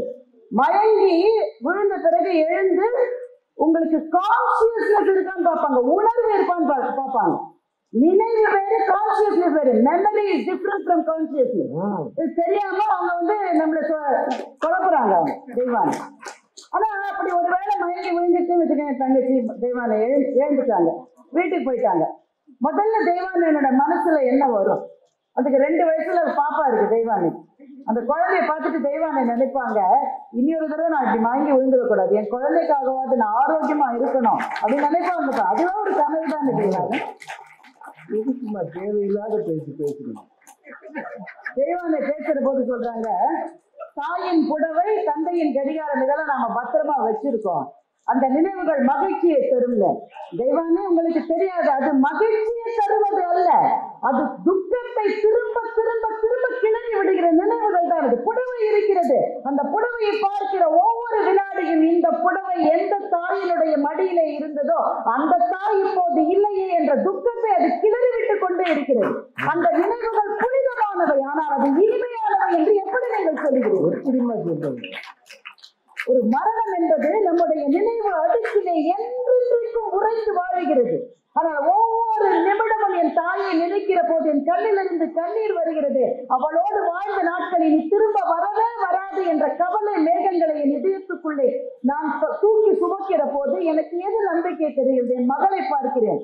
எங்க அம்மா இல்லாத கூட நீ தாண்டா என்னுடைய அம்மான்னு என்னுடைய மகளை நான் அழைக்கிறேன் அல்லவா? அந்த நாளைய கனவுதான் தொடர்ந்து வாழ்வதற்கான ஒரு உத்வேகத்தை எனக்கு தருகிறது என்றால், நினைவுகளில் ரொம்ப ரொம்ப கஷ்டமான நினைவுகள் உண்டு. அதனால்தான் சில சமயம் ராத்திரி தூக்கமே வரலைங்க, ரொம்ப கஷ்டமா இருக்கு, பழைய நினைவு வந்துட்டே இருக்குன்னா டாக்டர் சொல்லுவாங்க அதெல்லாம் மறந்துடுங்க. மறதி ஒரு வரம் என்று எப்போது நாம் சொல்லுகிறோமோ, எப்போது ஒத்துக்கொள்ளுகிறோமோ அப்போதே நினைவுகள் இனிமையை தரும் என்ற அந்த வாதத்தை இந்த அணில இருக்கிற 3 பேரை வாபஸ் வாங்கி. மறதி நல்லதுன்னு ஏங்க சொல்றோம்?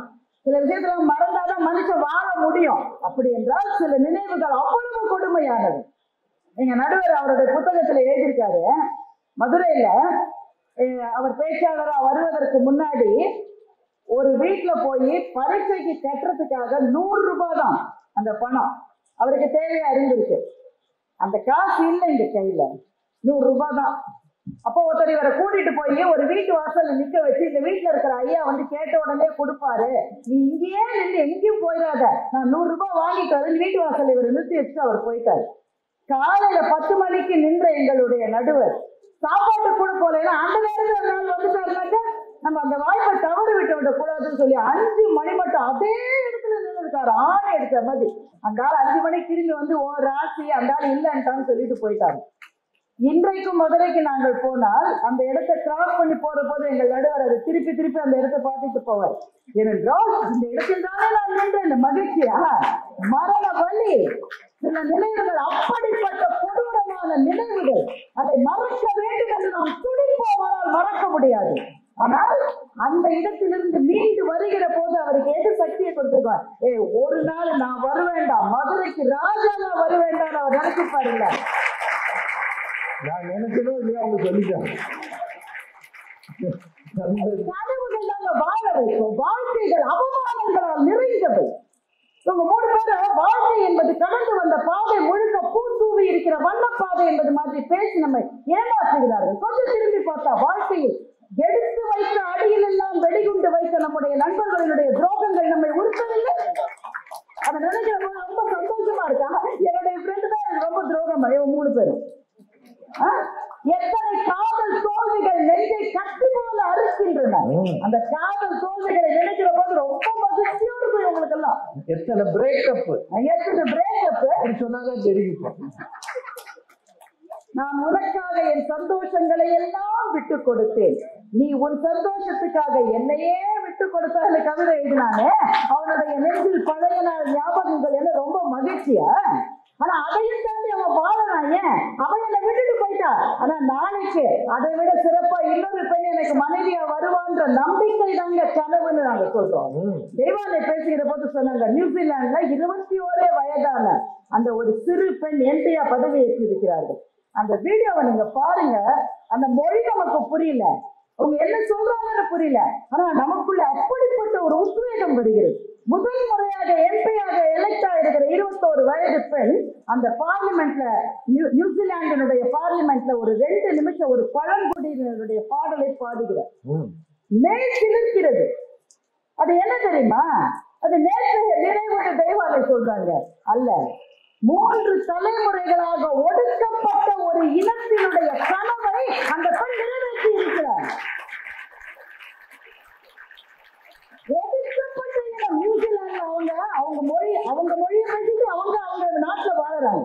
வெளியிலிருந்து வந்தவர்கள் அவர்களுடைய இனத்தை ஒடுக்கி, அவர்களுடைய மொழியை ஒடுக்கி, அவங்க தலை நிமிர முடியாமல் கண்ட உடனே சுட்டுக் கொண்டிருக்கிறார்கள். ஒளிந்து வாழ்ந்த அந்த இனத்தில் இருந்து ஒரு பெண் இன்றைக்கு எம்பியா வந்து நிற்கிற போது 3 தலைமுறை கண்ட கனவை அவர் நிறைவேற்றி இருக்கிறாரு. அந்த மகிழ்ச்சியை தான் உலகம் இன்றைக்கு கொண்டாடி கொண்டிருக்கிறது. தெய்வானை மறந்துட்டு பேசுறது. இலக்கியத்தினுடைய படைப்புகள் எல்லாமே எழுத்தாளனுடைய கனவு என்று நாம் சொல்லி 1921 மகாகவி பாரதி பாடுகின்றார், ஆடுவோமே பள்ளு பாடுவோமே ஆனந்த சுதந்திரம் அடைந்து விட்டோம் என்று. 47 கிடைத்த சுதந்திரத்தை 21 கனவாய் கண்டு பாடிய மகாகவியை கொண்டாடி கொண்டிருக்கிற இந்த தலைமுறையில் சந்திர மண்டலத்தியை கண்டு தெளிவோம் பாரதி 1920 பாடினார். இன்னைக்கு வீர முத்துவேல் அவர்களை தலைவராக கொண்ட சந்திரயான் மிஷன் போகிற போது ஒவ்வொரு இலக்கியவாதியும் ஒரு கனவை இந்த மண்ணிலே விதைத்து விட்டு செல்லுகின்றார். I have a dream என்று பாடிய மார்ட்டின் லூதர் கிங் ஜூனியர் கருப்பின மக்களுக்கு இழைக்கப்பட்ட கொடுமைகளுக்காக அந்த பாடலை பாடிக்கொண்டு அவர்கள் அமெரிக்காவினுடைய வீதிகளிலே நடந்த போது ஒரு கனவை விதைத்து விட்டு சென்றார். ஒபாமா அமெரிக்காவினுடைய பிரசிடென்டாக வந்த போது அந்த பாடலை மொத்த அமெரிக்காவுமே பாடியது. ஏன்? விதைக்கப்பட்ட கனவு அன்றைக்கு முளைத்து வந்திருக்கிறது. கனவுகள் வைராக்கியமானவை. நாம் படுகிற அவமானங்கள், நம்முடைய வெற்றியை பொறுக்க முடியாதவர்கள், நமக்கு துரோகம் செய்தவர்கள், நீங்க எல்லாம் பெரிய அளவு வந்துருவனே நான் பார்க்கிறாத என்று சொன்னவர்கள் அத்தனை பேருக்கும் ஒவ்வொருவருக்கும் நின்று நின்று நின்று நின்று நம்மால் பதில் சொல்ல முடியாத தோழர்களே தோழிகளே, அவர்களுக்கு நாம் சொல்லக்கூடிய ஒரே பதில் அவர்கள் முன்னால் உயர்ந்து காட்டுவதுதான். அதை கனவு ஒன்றுதான் சாத்தியமாகும். ஒவ்வொரு அறிவியல் கண்டுபிடிப்புக்கும் பின்னாலே ஒரு கனவு தான் இருந்திருக்கிறது. ஸ்டூடெண்ட்ஸ் இருக்காங்களான்னு எனக்கு தெரியல, நிச்சயமா கெமிஸ்ட்ரியில் எல்லாரும் படிச்சிருப்பீங்க. பென்சீன் அதை பற்றி படிச்சிருப்பீங்க, C6H. அந்த பென்சீனுடைய வடிவமைப்பு எப்படி இருக்க போகிறது தெரியாம பல்லாண்டுகளாக கேக்குலே ஆகஸ்ட் கேக்குலே என்கின்ற விஞ்ஞானி ஆராய்ச்சி செய்து செய்து செய்து செய்து அதனுடைய ரிங் ஸ்ட்ரக்சர் அவரால் கண்டுபிடிக்க முடியல. அந்த ஆராய்ச்சியினுடைய கலைப்பில் ஒரு 5 நிமிஷம் கண் அசந்த போது அவருடைய கனவுக்குள் ஒரு பாம்பு தன்னுடைய வாளை தானே கவ்விக்கொள்ளுகிற அந்த கனவு வந்தது. உடனே பென்சீன் என்பது வட்ட வடிவமாகத்தான் அதனுடைய ஸ்ட்ரக்சர் இருக்கும் என்று கண்டுபிடித்தார் என்றால், தூங்கும்போது அப்துல் கலாம் அதைத்தான் சொன்னார், தூக்கத்திலே வருவது அந்த கனவு, எது உன்னை தூங்க விடாமல் செய்கிறதோ அதுதான் கனவு என்று சொன்னார். போலியோ இல்லாத உலகமாக கிட்டத்தட்ட இந்த உலகம் ஆகிவிட்டது. ஆனா நீங்க உங்க அப்பா அம்மாட்ட கேட்டு பாருங்க, உங்க தாத்தா பாட்டிட்ட கேட்டு பாருங்க. அவர்கள் வாழ்ந்த காலத்தில் ஒவ்வொரு தெருவிலும் 10 பேராவது கால் விளங்காமல் போலியோவினால் பாதிக்கப்பட்டவர்கள் இருந்திருப்பார்கள்.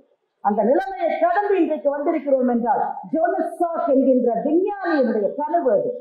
கால் கை சரியாக இயங்குகிற மனிதர்கள் மாத்திரமே இந்த உலகத்தில் எதிர்காலத்தில் வாழ்வார்கள் என்பதை தன்னுடைய மிஷன் ஸ்டேட்மெண்டாக கனவாக அவர் எழுதி வைத்து அவர் கண்டுபிடித்தது போலியோ ட்ராப். ஒவ்வொரு விஞ்ஞான கண்டுபிடிப்புக்கும் பின்னாலே கனவு இருக்கிறது. ஒவ்வொரு கலை படைப்புக்கும் பின்னால் கனவு இருக்கிறது. எழுத்தாளர் ஜெயமோகன் எழுதுகிறார், 2000, 3000, 4000 வருஷத்துக்கு முன்னால வாழ்ந்த மனிதன் குகை ஓவியங்களை செதுக்கிவிட்டு போயிருக்கிறான். அவனுக்கு என்ன மொழின்னு நமக்கு தெரியாது, அவன் என்ன பேசினான் நமக்கு தெரியாது, அவனுக்கு மொழி இருந்ததால கூட தெரியாது. அவர் குகை ஓவியங்களை செதுக்கி விட்டு போயிருக்கிறார். அந்த குகை ஓவியங்களை நீங்கள் போய் பார்த்தால் எந்த நாட்டில், நம்ம தர்மபுரியில இருக்கு, கர்நாடகால இருக்கு, ஆப்பிரிக்கால இருக்கு, எங்க போய் பார்த்தாலும் குகை ஓவியங்கள் ஒன்றே போல் இருக்கின்றன. மனிதன் 20 அடிக்கு செதுக்கிருக்காங்க. அவன் 6 அடி 7 அடி தானே இருந்திருப்பான் அவன். ஆனா 20 அடி மனித உருவங்களை செதுக்கி இருக்கிறார்கள். சுற்றிலும் எல்லா மிருகங்களையும் சின்ன சின்னதாக செதுக்கி இருக்கிறார்கள் என்றால் ஆதி மனிதனுடைய கனவே தன்னை தாக்க வருகிற விலங்குகளை விட தான் உயர்ந்து இருக்க வேண்டும் என்ற கனவைத்தான் அவர்கள் குகை ஓவியங்களாக செதுக்கி இருக்கிறார்கள். அப்ப கலைக்கு பின்னால் இருப்பது கனவு, ஒரு விளையாட்டு வீரனுடைய வெற்றிக்கு பின்னால் இருப்பது கனவு. அதைத்தான் சொல்லுகிறார்கள், ட்ரீம் பிக். உனக்கு வருகிற தடைகளை நீ நினைக்க ஆரம்பித்தாலே தோல்விக்கான ஆரம்பம் அது. இந்த தடைகளை தாண்டி நான் முன்னேறுவேன் என்று எவன் நிற்கிறானோ அவனுக்கு தான் வெற்றி கிடைக்கும் என்றால், ஒவ்வொரு விளையாட்டு வெற்றிக்கு பிறகும் இருப்பது கனவு, ஒவ்வொரு இலக்கியத்துக்கும் பின்னால் இருப்பது கனவு. எங்கேயோ இருந்த மானுட சமூகம் இந்த அளவு எழுந்து வந்திருப்பதற்கு பின்னால் பல பேருடைய கனவுதான் இருக்கிறது என்று சொன்னால், இவ்வளவு பெரிய விஷயத்த நாங்க பேசிட்டு இருக்கோம். ஒரு சின்ன பிள்ளைய முதல் பேச்சாளராக போட்டு, சின்ன பிள்ளையா? வழக்கறிஞர்மா, அவருக்கு தெரியாது. வழக்கறிஞருக்கு ரொம்ப வழக்கங்க. ஆனா இன்னமும் நுங்க வண்டி ஓட்டிக்கிட்டு ஐஸ்கிரீம் சாப்பிட்டுட்டு கேஸ் கிடைக்கலன்னா எனக்கு வரும். கேஸ் கிடைக்கலன்னா ஆனா அவரோட பேச்சுல என்ன அதெல்லாம் சொல்லிட்டு இருந்தாரு. அதெல்லாம் அந்த வயசுலதான் நல்லா இருக்கும் தம்பி. இப்ப கல்யாணம் ஆயிடுச்சு உங்களுக்கு இல்ல, இது சொல்லாதீங்க. கொஞ்சம் கொஞ்சம் கூட பொண்ணு கிடைக்காது, முன்னாடியே பொண்ணு கிடைக்கல. நம்முடைய திருமண ஊர்வலத்தை நொங்கு வண்டியோடு ஆமா, ஒரு பொண்ணை ஒத்துக்க மாட்டான். நான் எதிர்காலத்துல எப்படி இருப்பேன் என்ற நம்பிக்கை தான் உங்களை வழக்கறிஞர் ஆக்கியது. அவர் பேசி முடிக்கிற போது சொன்னாரு, அடுத்த வருஷம் நீங்க நினைப்பீங்களாமா, இங்க அவர் பேசினாரு, இந்த அருண் பேசினாருன்னு. அதுவே ஒரு கனவு தானே தம்பி. உங்களுடைய கனவுக்கான இந்த மேடையில விதைத்து விட்டு சென்றிருக்கிறீர்கள். நினைவுகள் சில சமயம் இனிமையான நினைவுகள் எல்லாருக்கும் உண்டு, இல்லை என்று நாங்கள் மறக்கவில்லை. ஆனால் எல்லா நினைவுகளும் இனிமையானவை அல்ல. நாம் மறக்க விரும்புகிற நினைவுகள் நமக்குள்ளே உண்டு. அந்த நாளை நான் நினைச்சு பார்க்கவே நான் விரும்பலன்னு நம்ம எல்லாரும் சொல்லுகிற சில நாட்கள் நம் வாழ்க்கையிலே உண்டு. ஆனால் அந்த கனவை நான் நினைச்சு பார்க்கவே விரும்பலன்னு ஒருவர் கூட சொல்ல மாட்டோம். ஏனென்றால் அந்த கனவுகள் நடந்ததோ நடக்கவில்லையோ, வாழ்க்கையினுடைய அடுத்த கட்டத்துக்கு கனவுகள் தான் நம்மை அழைத்து செல்லும். என்று ஒரு ஆங்கில பழமொழி இருக்கிறது. கனவுகள் இருக்கிற போதுதான் வாழ்க்கையை ஒரு திட்டமிட்ட பாதையிலே அமைத்துக் கொள்வதற்கு நாம் தயாராகும். அடுத்த கட்ட பயணத்தை நோக்கித்தான் நம்முடைய வாழ்க்கை செல்லுகிறது. நம்முடைய பிள்ளைகள் அப்படி செல்ல வேண்டும் என்று நாம் விரும்புகிறோம் என்றால், கனவுகள் வைராக்கியமானவை, நம்மை வாழ வைப்பவை. நினைவுகள் சில சமயத்தில் மகிழ்ச்சியை தரலாம், ஆனால் பல நேரத்தில் நெஞ்சத்துக்குள்ளே இருக்கிற துயரங்களை மறக்க விரும்புகிற சாதாரண கலக மானிட பூச்சிகள் தான் நாம். அந்த நினைவுகளை மறக்க வேண்டும் என்றால் கனவுகள் ஒன்றுதான் வழி. அதுதான் நம்முடைய வாழ்க்கைக்கு வழிகாட்டும். நம்ம அத்தனை பேருக்கும் இந்த நிமிஷத்துல ஒரு கனவு இல்லை. அடுத்த வருஷ புத்தக கண்காட்சி அன்றைக்கு மழை வந்தால் கூட நனையாதபடி நாங்கள் உள்ளே உட்கார்ந்து மிகச் சிறப்பாக இந்த நிகழ்வை நடத்த வேண்டும் என்ற கனவு நமக்கும் பப்பாசிக்கும் இருக்கிறது அல்லவா? அந்த கனவுதான் அந்த இடத்துக்கு நம்மை அழைத்து செல்லும் என்று சொன்னால், முன்னேற்றங்கள் கனவுகளினால் கட்டமைக்கப்படுபவை. எனவே கனவுகள் தான் மகிழ்ச்சியை தரும் என்ற நல்ல தீர்ப்பை மதுரையிலிருந்து வந்திருக்கிற எங்கள் நடுவர் தருவார் என்று நம்பிக்கையோடு விடைபெறுகிறேன். பெரியவர்களே, முதல்ல அந்த நிகழ்ச்சியை ஏற்பாடு செய்து மழையிலும் நடத்திய பப்பாசிக்கு என் நன்றி. மேடையில் பேசிய 6 பேருக்கும் என்னோட நன்றி. இன்னமும் இருந்து கேட்கிற உங்களுக்கு 1000 நன்றி. இன்னும் ஒரு 10 நிமிஷத்துல முடிச்சிடலாம், அதுக்கு மேல எடுத்துக்க மாட்டேன், கொஞ்சம் பொறுத்துக்கங்க. பாரதி பாஸ்கர் அவர்கள் நாளைய கனவுகளேன்னு போராடி பேசியிருக்கிறார். விலங்குகளுக்கும் மனிதனுக்கும் வித்தியாசம் இருக்கிறது. விலங்குகளை விட 6 அறிவு, ஒரு அறிவு கூடுதலாக இருக்கிற 6 அறிவு படைத்தவன் அவனுக்கு மட்டும்தான் கனவுகளை காண தெரியும். இன்னைக்கு அகத்திக்கீரை போடுறாங்க, ஆடு சாப்பிடுது. நாளைக்கும் எனக்கு அகத்திக்கீரை போடுவார்கள் நம்புமா? அது இல்ல கனவு காணுமா? நாளை காலையில அவன் குர்பானி ஆக்கியிருப்பான், இல்ல பிரியாணி ஆக்கியிருப்பான் இல்லையா? விலங்குகள் வேறு, மனிதன் வேறு. அவனுக்கு நினைவுகளை அசை போடவும் தெரியும், விண்ணில் கால் பதிக்க கனவு காணவும் தெரியும் அப்படின்னு ரொம்ப நிறைவா பேசியிருக்கிறாங்க. எல்லாரும் சார்பாகவும் பாரதி பாஸ்கர் அவர்களுக்கு பாராட்டுகள், நன்றி.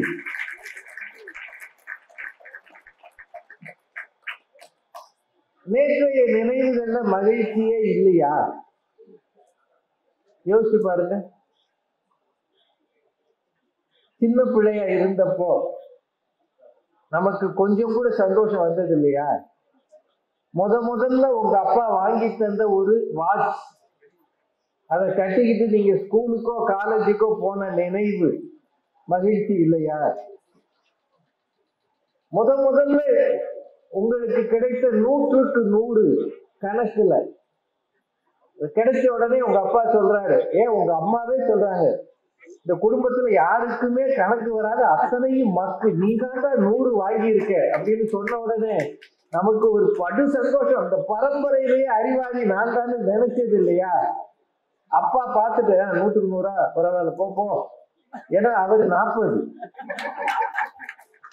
அவர் பாராட்ட மனம் இல்லைனாலும் ஒரு மனசுக்குள்ள மகிழ்ந்திருப்பாருன்னு நமக்கு தெரிஞ்சது இல்லையா? என்னங்க இதெல்லாம் சந்தோஷம் இருந்தது இல்லையா? சின்ன குழந்தையா இருக்கும்போது உங்களை கூட்டிட்டு போய் ஒரு சுற்றுலாவுக்கு உங்க பெற்றோர் கூட்டிட்டு போய் ஊட்டியோ கொடைக்கானலோ நல்ல குளிர்ல அப்படியே நடுங்கும் போது அம்மா பக்கத்துல வந்து அந்த சேலையோட சேர்த்து அணைச்சிக்கிட்டு தூராதுடா என் கூட இரு, முதல்லயே சொன்னேன் உங்க அப்பா கிட்ட சொட்டு வாங்கிட்டு வான்னு, டாடிக்கு அவனை அறிவு ஏது, நான் தாண்டா உனக்கு சொட்டர் மாதிரி என் கூட நல்ல இறுக்கமா கட்டிக்கிறானா அந்த கதகதப்புல அவன் மகிழ்ந்தானே, குளிர் போனதே, அந்த நினைவு மதிக்கும் நான் வழிக்கு விடணும்னு கனவு காணுவானா? கனவுகளில் எப்போதுமே உத்வேகம் இருக்கும், எதிர்காலத்தை பற்றிய தன்னம்பிக்கை இருக்கும், சாதிக்க வேண்டும் என்ற வெறி இருக்கும். அது எப்பவுமே பாசிட்டிவா தான் இருக்கும். ஒரு நாளும் நெகட்டிவா கனவு காண்றது இல்லை. இது எலெக்ஷன் வருஷம், எந்த கட்சியாவது தோத்து போகணும்னா கனவு காணும்? என்னங்க அவ்வளவு பேர் நான் தான் ஜெயிப்பேன் தானே கனவு காணுவாங்க. ஜெயிக்கிறானா இல்லையோ? இன்னைக்கு குளோபல் இன்வெஸ்டர்ஸ் மீட்டா ஜிம் நடந்தது. வருங்காலத்துல உலகத்தில் இருக்கிற அத்தனை தொழில்துறையை சார்ந்தவர்களும் தமிழ்நாட்டுல வந்து முதலீடு செய்யணும்னு அரசாங்கம் கனவு கொண்டு வந்து அவர்களோட MOU சைன் பண்ணுது. அப்படின்னா எதிர்காலத்தில் 1 ட்ரில்லியன் எக்கானமியாக தமிழகம் மாற வேண்டும் என்ற கனவு காண்பதால் தான் குளோபல் இன்வெஸ்டர்ஸ் மீட்டே இன்னைக்கு நடந்திருக்கு. பாத்தீங்களா இல்லையா? நம்ம இந்தியாவை பற்றி என்ன கனவு காண்கிறாரு? பாரத பிரதமர் என்ன சொல்றாரு? 2047 இந்தியா தன்னிறைவு பெற்ற நாடாக இருக்கும் அப்படின்னு ஒரு கனவு காணுகிறார். அப்படின்னா வழிநடத்துகிறவர்கள், வாழ்கிறவர்கள், உங்க பிள்ளைகளை எப்படி வளர்ப்பீங்க? கையில தூக்கி வச்சு, நீ பிறந்தப்போ ஆஸ்பத்திரிக்கு பணம் கட்ட முடியாம இருந்தா அப்படியே சொல்வார், அப்பா நீ டாக்டர் ஆகணும்டா, இன்ஜினியர் ஆகணும்டா, எதுவுமே ஆகாட்டியும் அப்பா அம்மாவுக்கு நல்ல பிள்ளையா மனுஷன் ஆகணும்டான்னு சொல்லித்தானங்க வளர்க்கிறோம். ஒவ்வொரு வருஷமும் தொடங்கும் போது சிவகுமார் சொன்னாரு 2024 புத்தாண்டு பொங்கல் வாழ்த்துகள்னு. வாழ்த்துகள் அப்படின்னு சொல்றதே நாளைய கனவு தானையா. Wish you a happy prosperous new year. அது என்னது? அந்த வாழ்த்து என்பதே கனவு தானே. காலில் விழும்போது தூக்கிட்டு 16 பெற்று பெருவாழ்வு வாழ்ந்த வாழ்த்தே ஒரு அந்த பிள்ளைகள் மனத்தில் விதைக்கிற கனவு தானே. அப்படின்னா வாழ்க வளமுடன், அதுவும் ஒரு நல்ல வார்த்தை தானே. அதனால நினைவுகள் இருந்து விட்டு போகட்டும். நினைவுகளில் முரண்கள் உண்டு, சில முட்டாள்தனங்களும் உண்டு, நாம் செய்த பாவங்களும் உண்டு, பரிகாரம் தேட முடியாத தவறுகளும் உண்டு. ஆனால் கனவுகள் எப்போதும் நம்மை உயர்த்தும். இப்போது இருக்கிறதை விட ஒரு படி மேலாக இன்னும் உயரப்போ. சந்திரயான்ல இருந்து ககன்யான் வரைக்கும் யோசிக்கிறோம்னா இதுதான் கனவு. நல்ல கனவுகளை விதையுங்கள், அவை மிக அதிக பலன்களை தரும். பிள்ளைகளிடம் தேவையற்ற செய்திகளை சொல்லாமல் அவர்கள் எதிர்காலத்துக்கான பாதையை காட்டுங்கள், அவர்கள் பின்பற்றி பயணிப்பார்கள். மகிழ்ச்சி தருவது எனக்கு என்னவோ நேற்றைய நினைவுகளை விட நாளைய கனவுகள் தான் என்று சொல்லி, இந்த மழையிலும் எத்தனை குடைகள் சென்னையில் இருக்கிறதா என்று பார்க்கிறபடி குடையோடு வந்து கோவிலுக்கு போகிறவர்களை நான் பார்த்திருக்கிறேன். குடையோடு திட்டிக் கொண்டே குடும்ப விழாக்களுக்கு போகிறவர்களை பார்த்திருக்கிறேன். ஹோட்டலுக்கு போறவங்களை பார்த்திருக்கிறேன். குடையோடு புத்தக கண்காட்சிக்கு வந்த பெரும் தகைமையாளர்கள் நீங்கள் தான் என்று சொல்லி உங்கள் அத்தனை பேருக்கு வாழ்த்து சொல்லி வணங்கி விடைபெறுகிறேன். நன்றி.